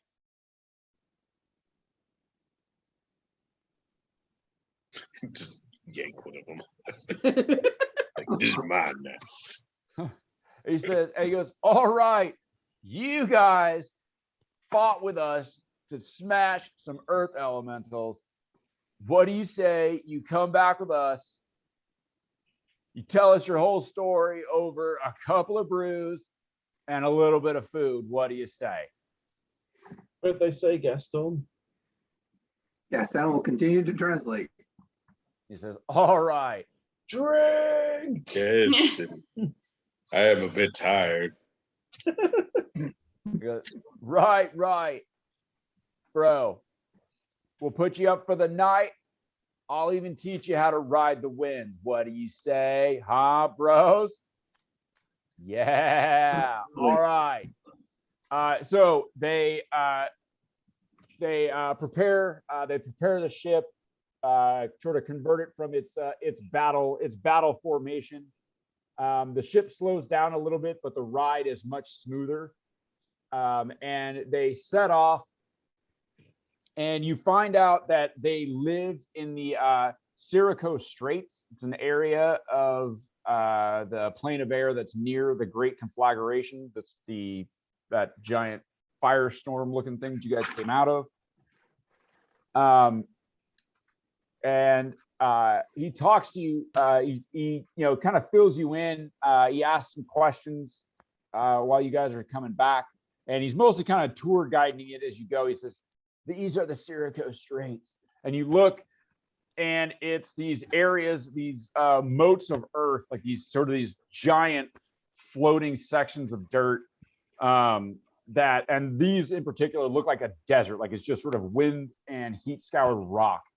But on one in particular that you're flying towards, you see there are some huts and some small buildings and stuff that are set up mostly kind of built into the rock formations of this giant floating piece of earth. And he goes, yeah, most of these things are leftover staging platforms from when those fucking rock jockeys tried to invade. We always end up busting them up. I don't know why they keep trying. They can't really change their ways. But we set up here, and it's our job to kind of be a vanguard against any incursions into the plane of air. Luckily, we were out there when you guys came tumbling out. Jesus, I can't believe that old worm just booted you into the conflagration, man. I mean, how are you guys supposed to ride the labyrinth winds? Well, so you mentioned, be asking Gaston to translate, Yeah. that these earth elementals come here. Do any air elementals ever go anywhere else? Yeah, we go, here and there. Those native to the plane of air, we like to get around. We like to see new things. Wherever the wind takes us, man. That's how Well, it is. I was more I curious if the understand. elementals left this What? plane easily enough. Out of curiosity, what's this guy's name? The Aarakocra's name that we're chatting with? What's dude's name? He says, my name is Salik. What was the question, Felix? Do air elementals have a problem leaving this plane? He says, no. Like the pure elementals, they'll leave anywhere there's air and wind, they can be, you know? Sounds good. No What's the reason. name of their flying ship? The flying ship that you're on is the Windraker. Yeah, we're looking to get our ship into the air back home. Oh, bro, best choice you ever made. So maybe that's something you guys could help us out with here. Help you out with? What do you mean? I'll bring Abigail out. So basically the plan is for us to take an air elemental and bind it to the ship. Bro, that's not cool. You can't bind one of the air elementals. They're meant to be free. I mean, come How on. was That's your gotta ship be flying? Huh? How is your ship flying? And he goes, "This is the elemental plane of air, man. Everything flies here." It's falling with style. He goes, "Everything flies here, man. I mean," and he points to like, this giant like floating piece of like earth. He's all, "I mean, it's the elemental plane of air. Once you Nico, know what's how this to gonna- harness the Everything winds." burns. What's up? I said elemental plane of fire. Everything burns. That is all, dude. I mean, that's a joke, right? You would never bind one of the air elementals, right? Deception through Gaston translating. Yeah, go ahead. Here we go. 10. Ha ha ha ha. No. He goes, he goes, "Oh, well, that must just be something. It must just be something in the translation. It must be lost. That's probably, I get you, man. It's a little hard. We got a language barrier." Nico's just going to have been singing like sea shanties all the way back. Just like, whenever he's on a boat, just feels that breeze coming up. So he'll have been like trying to teach some of the other outriders, like just some Just singing common sea Yeah. shanties. Go ahead and give me a performance check. 26. Hey, Oh, nice. Yeah, you actually, they don't know what, like, they learn it phonetically, like they don't Yeah. know what they're saying. It's like when you're hearing like it's like someone who like learns K-pop songs. Yeah, like that. Yeah. If they ask, Gaston will translate for them too. I'm guessing it's probably something like fairly fucking filthy and whatnot. Deeply depraved. Right. Yeah. Skippy yeah, will join what- in what- on the flute. Oh yeah, Skippy, give me a performance check. I am proficient in flute. Let's see. Add your proficiency bonus. What is my proficiency? Oh, it's there. Okay, let's see. Oh, it's been a while since I've played the bagpipes. Oh shit. Oh, hey. So plus Oh, wow. 5, 21. Nice. Yeah, no, Skippy, getting in on it. Boomer, are you gonna break out the bagpipes? Yeah, I think so. I get disadvantage, right? 1. You are playing the bagpipe, so yes. Gaston's going to ask if Salik wants the tongues spell on for an hour. He's all, "Bro, that would be so useful." He can enjoy tongues for an hour. Nice. Boomer, it's not the best performance, but it's passable, man. Like that's a decent. It's a decent rendition on the bagpipes. Plus, any sort of wind-driven instrument, they're appreciative of. Mhm. So Mhm. flute, bagpipes, all good. Well, I think Gaston has a harmonica. Oh man, Nice. give me a Here we performance go. check. Getting the full shanty band going. And if not, you could play the skin flute. Hey, Hold on. Let me see if I still have it. I might have sold it someplace. I'll pull out a couple of Jeff's longer bones and start playing like the spoons. Oh shit, yeah. Give me a performance check. Yep, I do have the harmonica still. Oh yeah, 17. Felix playing the bones. Playing with his bones. Oh yeah, Gaston playing the harmonica. Yeah.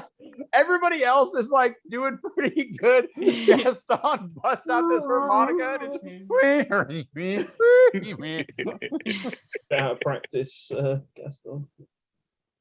Been a I while. don't know if Gaston has ever been in practice, to tell you the truth. Just got swept up in the moment. You don't understand. I read about it. yeah, he's all Theoretical knowledge. book. This should work. Right? I blow in here and music comes out. Yeah.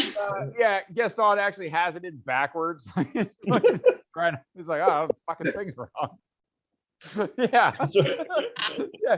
Gaston's all, well, this is how I usually put my mouth on these things. So let me see how this fucking goes.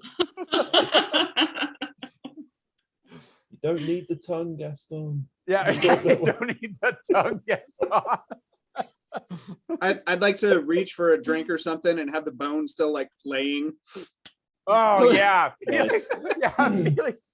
Felix leads over. Felix leads over to get something out of his backpack. His backpack, and fucking bones are still going.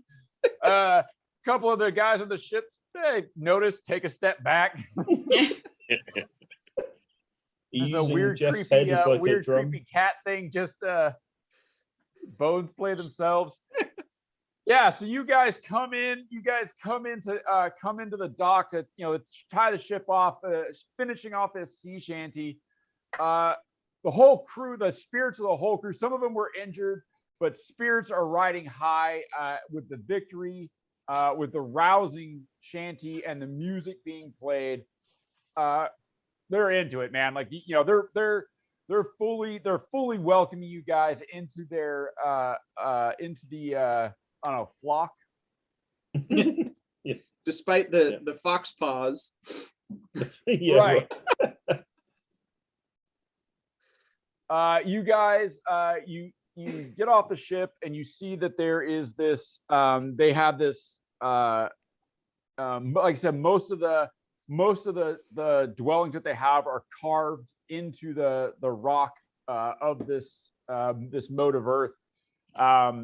Salik explains to you, he says, dude, the winds can get gnarly over here this close to the conflagration.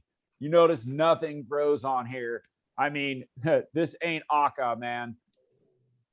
We don't have any of the lush gardens or anything here. So we kind of have to make do. But we do grow some stuff inside. And, well, there's always plenty to eat. You know what I'm saying?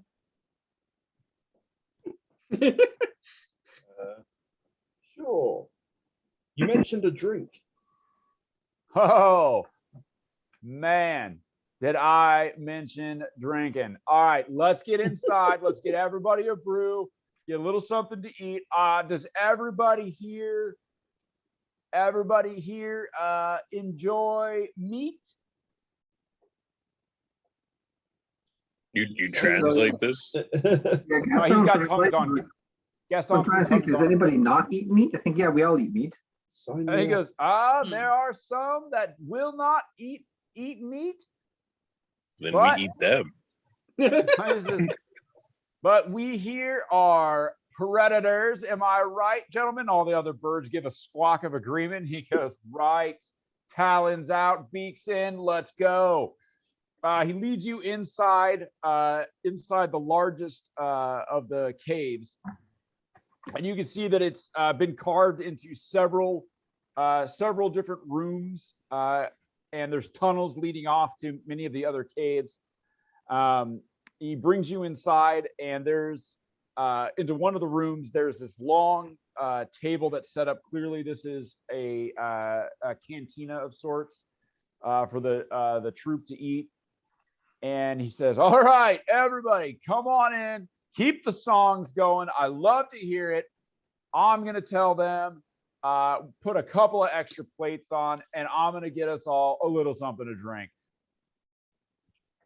Salik disappears. You guys kind of keep the singing going. Everybody's loving the shanties. The bones are still going at it, even though Felix is like not even pretending to like play them anymore. He actually has section of Jeff's rib cage, and it's like got the full like just the full percussion going on it. Salik comes back in with several mugs and puts several mugs down in front of everybody. It's clearly some sort of fermented grain. It's very the color is it's a reddish color, and the smell coming off of it is really interesting. Like it smells almost like floral, like just a real like a real heavy like floral scent coming off of it. I'll offer 5 gold for anyone that can go drink to drink with Felix right now. And I will be pretending to be drunk because I want to sneak away and talk to the Krish's soul. Right. So I want to message Nico too if he wants some information about Yimmick. We might be able to question this soul here.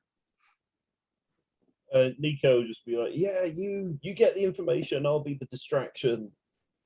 And I'll just like neck the drink he offered me, hand it back immediately, grab Felix's drink, neck that, and then like leap up and bottles over and to like, Nico. leap up on the table, be like, "Oh, I'll sing you the one about the bee stick." Ah! The beast. Skipping. The beast. Abigail blushes furiously as the song launches into. He's like, it starts off like it's a tale of a frog and a young maiden, and the beefsteak. And Abigail blushes furiously, like kind of puts her face in her mug. Skippy will get up and be like playing behind Abigail and like coming around like either side. Like she's like, I mean, she is blushing. Her face is as red as her hair. Like she is blushing deep. The rest of the Aarakocra will like they're laughing. They kind of see that something they don't know. Obviously, like as the song sort of the tale spins out, they kind of get what's going on, and they're like, oh. The Sleek will he goes, oh, I see we're drinking tonight. And he disappears and he comes back with a couple of there's a couple of other Aarakocra helping him. They pull in this like massive cask, and he fills up the mugs that were empty, and he's passing them back out. Eventually there's these little fried they're like these little fried like flat pieces of meat that come out. Sleek explains that these are sky eel. It's this snake-like thing, flying snake-like thing that they catch. The taste is actually pretty good. It's fried, but it's the burrito on the elemental plane of air is It's flighty. well, it's a very light. It's like a tempura thing that's in there, and it's surprisingly all It's all vegetable. So It doesn't taste like chicken. With what's up? I said it doesn't taste like chicken. The sky eel does have a slightly poultry taste. The burrito is looks like kind of a hummus with a tempura vegetable, and it has it's almost like a vinegary kind of sauce that goes on top of it. It's not bad. Yeah, I mean, Gaston's sad that it's not meat, so he can't share, but it's pretty tasty. Yeah, it's not too bad. Oh, I forgot. We have no gold. I can't pay out anyone. True. You guys are flat ass broke. So I would actually like to eat take someone on that bet. I would like to eat all of the food. Yeah, Boomer, you're shoveling it down. They're bringing it out, because they're like they have a ton of respect for the way you just plow through some earth elemental, and all of them, being in like this. The thing that they're in is essentially like the Foreign Legion.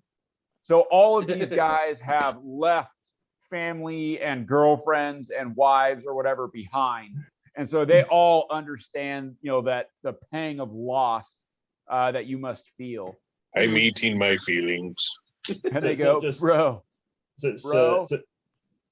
It's not just this. It's not just this crew. There's like there's others of them. Oh yeah, they're part of like they're a unit, and there's like and on this thing there's several different units that go out patrolling.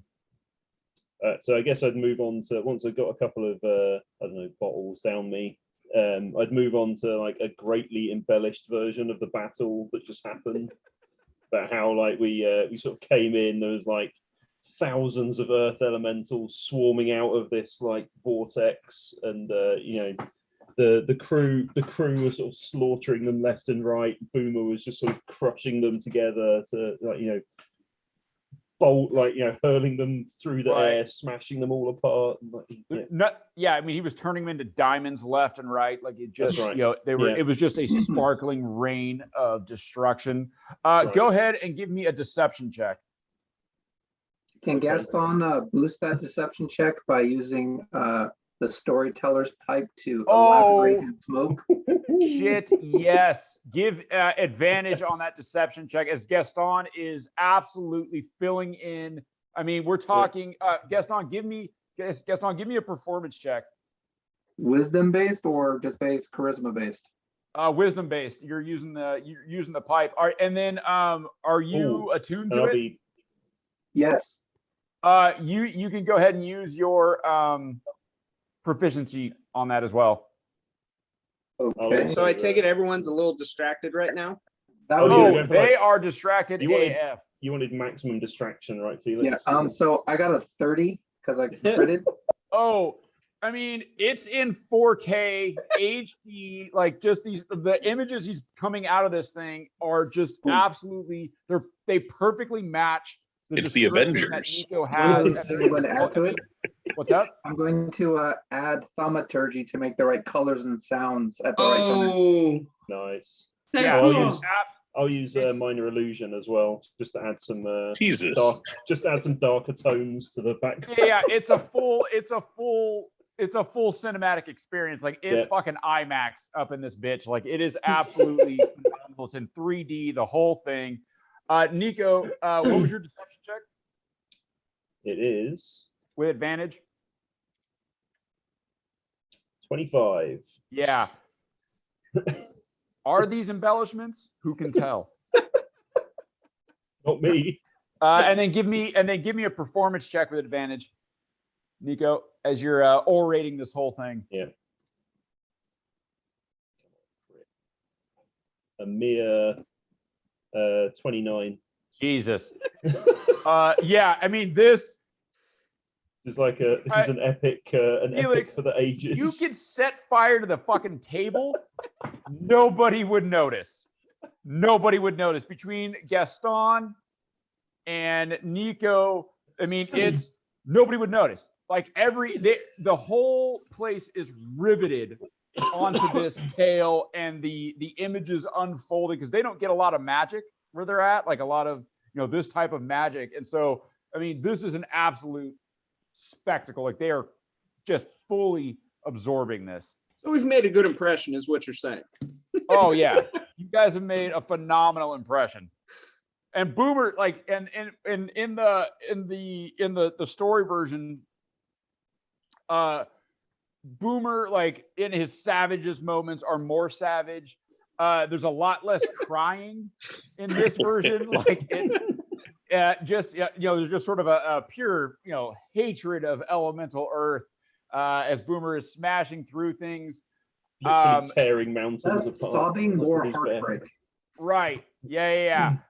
Skippy is, I mean, just firing these shafts that are just shattering earth elementals left and right. Gaston is calling down a god's fury.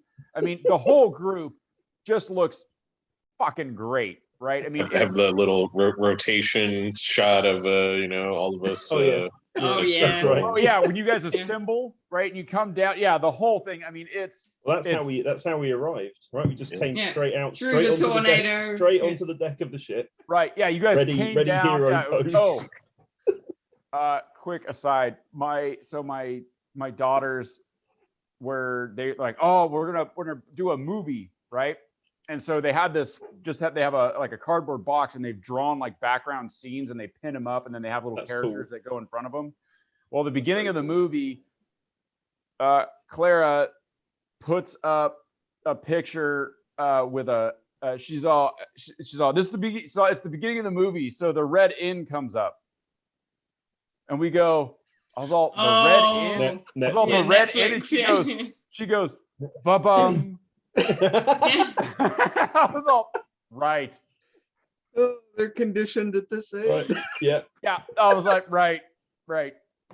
Netflix, cool, good. So she like pulls it up. She pulls it down. Like, right. That's how movies. That's how movies begin. That's how movies work. That's how movies work. So yeah, she goes. The red inn comes up. The red what? She goes, ba-bum. Cool. And she takes it down. Yeah, it continues on the story. Anyway, That's the most important part. all right, Felix, you have been given an opportunity if you would like.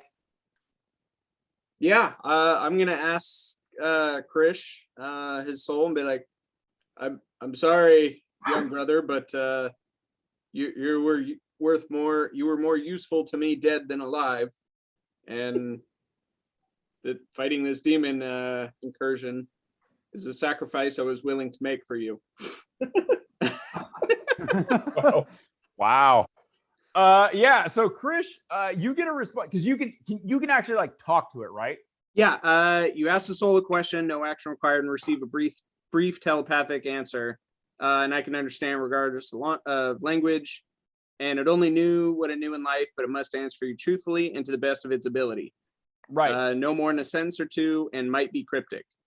Right. But I'm trying to ask his soul, not what he remembered, because he had some stuff done to him from Zelbra. Right. So Krish, And I can do this up to 7 times left. Yeah. 7 So questions, Krish, so you get back like, why? You know, there's some confusion that you get back. You know, there's some where am I's, what's happening? Why is this happening?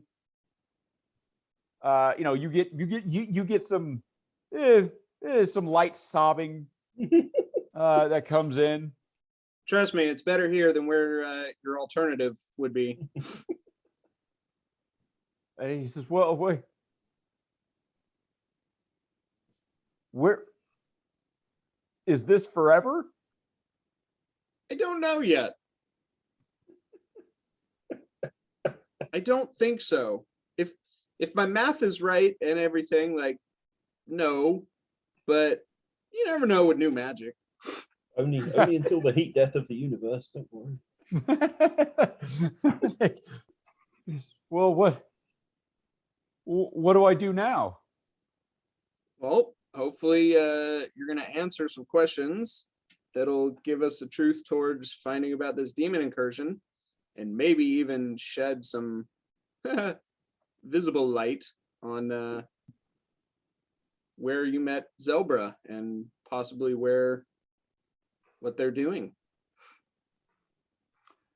Yeah, so it's quiet for a little bit, and he goes, oh, right, Zelbra. And then now you obviously you can't see it, but you feel sort of through your link with this thing, you feel like a shuddering. Mm-hmm. You know, this shuddering sensation. And he says, I can see it now. I couldn't before. There must have been some magic or illusion, but I can see now. The memories are clear. We were out hunting. We were to bring back slaves. They were to work in Minzo Baratheon. But on the surface, we We were attacked.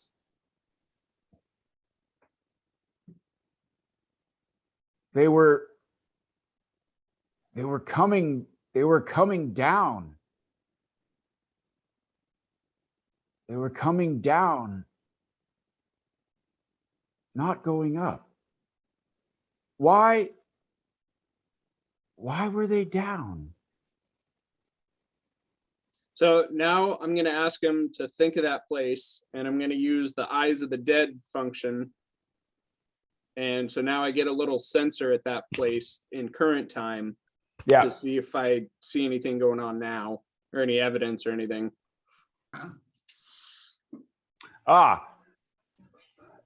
Yeah. So you, so this, it shows you like it shows you the memory, the eyes of the dead thing. No. So use an action to name a place the humanoid saw in life, and it creates an invisible sensor somewhere in that place if it's on the plane of existence you're currently on. That's not going to work. Never mind. Yeah.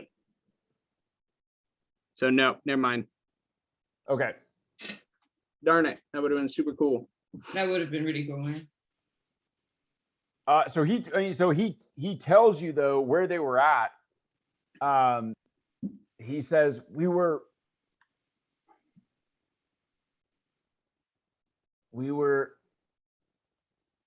to come up on the road near Mount Hotanau by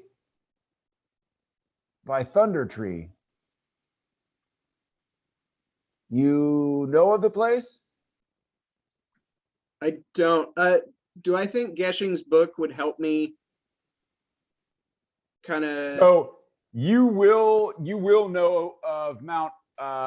Actually, what probably wouldn't have been called that when you were alive. But so the place he's describing, you would know the name of it now. The place he's describing is near Phandalin. Okay, but would I think that Gesching's book of extra dimensional travel and stuff would help me bridge that gap with this spell or this part of it? Yeah, I mean, Gesching was all about like interdimensional or interplanar travel. So do I think that I might be able to do that and actually look in that place then, if I put his book out and pull his book out? Ooh, yeah, they require an Arcana check, but yeah. Okay. So yeah, I believe what you're talking about. I remembered it as something else. Yeah, this is some ad hoc stuff, but you think you can make it work because Gesching had, I mean, ways of looking so that he could get to where he had to go. So yeah, I mean, we're looking for, you're looking for like, man, you're looking for like at least a 15 on an Arcana check. 20. There you go. Yeah. So you open Gesching's book, which you've been studying, and you see some of the custom spells that he had in there to be able to travel interplanarly and to be able to see where he was going, so that he didn't want to come out and smash into something, right? And so you're like, all right, I think I can link these things together. Like, I think I can use the soul to access, the soul's memory to access where he was talking about, and use Gesching's book to put these things together. It takes some serious concentration. Like you're kind of going into the matrix on this one. You go in deep, but you manage to set up eyes where he was talking about. That's impressive. Yeah, it's actually like, it's a pretty impressive bit of spellcraft. And Shame no one saw it. That's okay. You open your eyes and you're no longer in the Aarakocra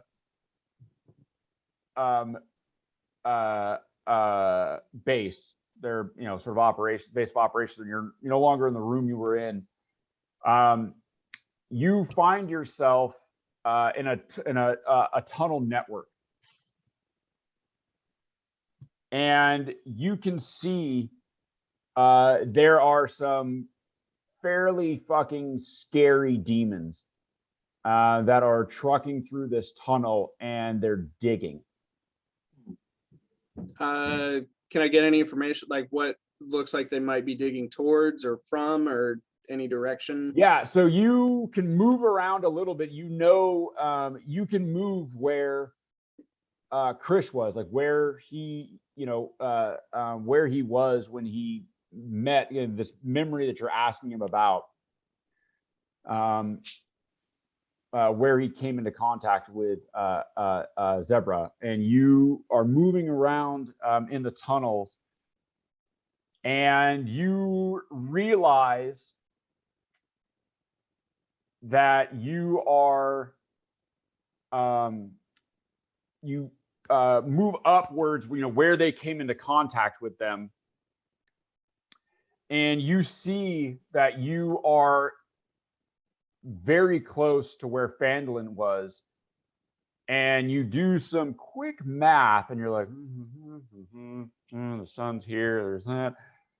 The tunnel network that these demons are digging in, if they were to continue along the line that they're moving towards, would contact the Spellforge. Great. And as you're watching, you're this your presence, you set up this sensory thing. You're up on the surface, and you're looking. You see a shadow. A shadow is cast over your position. Like intentionally towards where I was at? What's up? Like it looked intentional, like where I was at? No, like just suddenly it got darker. Okay. And you turn around, and there is this, it's a monstrous form. The demon, clearly a demon, like you can, even through this sensory link, like you can smell the fucking chaos coming off of this thing. Does it look like it sees the sensor? Not that you can tell. It doesn't look like this thing. This thing looks more brawn than brain. Okay. Just because if there is someone that has true sight or something that's seen visibility, it looks like the tormented soul. Right. If they can see it, like in that sensor. So that would be really bad if they saw it and be like, so I'm also ready to cut the link, because it's basically a concentration right now. So if something looks like it's looking at me. Yeah. I'm ready to So like, you're on the you're on the look. Yeah. So this massive form comes lumbering past, like the shadow sort of goes over where you're at. You turn around, you see this massive just this demon beast thing moving. And then you hear this the high-pitched voice of Yemek. So I never actually met him, so I'm not 100%. Weren't you there when you guys came back? Yeah, from his poster was there just before. His poster. That's right. Yeah. Publicity thing. Yeah. Okay. So I'm trying to remember if you ever heard his voice. All right. So you hear this high-pitched voice, and the voice is speaking in common but interposed with abyssal, so that it's this hissing, foul language. Like to hear it makes you nauseous. But this thing says, yes, they will crumble. Their defenses are not prepared for us to come in from under. And you look, and there's this what used to be a goblin, but is clearly not anymore. It has been transformed, and you recognize it as the thing that you saw on the billboard, but it is further twisted, and it's further maligned, and you can see that it's the chaos has twisted its body so that it is almost unrecognizable. Because it was already turning that way on the post. Oh yeah, right? Like yeah. It's got a mouth full of like just needle-like fangs, and you see that it no longer has one mouth, and it has just protrusions that are coming off of it. You see eyes that blink on it off and on, mouths that are opening and closing. It's fucking horrendous. And you hear a second voice. This one you recognize as Zebra's. And it says, "Yes, my lord Nemec. Yes, we will be able to destroy them once we reach the spell forge. The unlimited power that these mortals cannot comprehend will be ours to control." Yimik says, "You had better hope so. After your failure to secure Khan's blessing, that's going to set our plans back." And Zebra says, "It wasn't my fault. The Nikomo interfered. Him and his band of misfits." Yimik will, 3 or 4 of the mouths on Yimik will give these horrible ululating cries at the mention of Nico's name. Good to have friends. They don't blame your failures on that miserable excuse for a being. I will deal with him in his time. Now we must concentrate on our securing an infestation of this plane. Does Yimik seem like he's in pain continuously?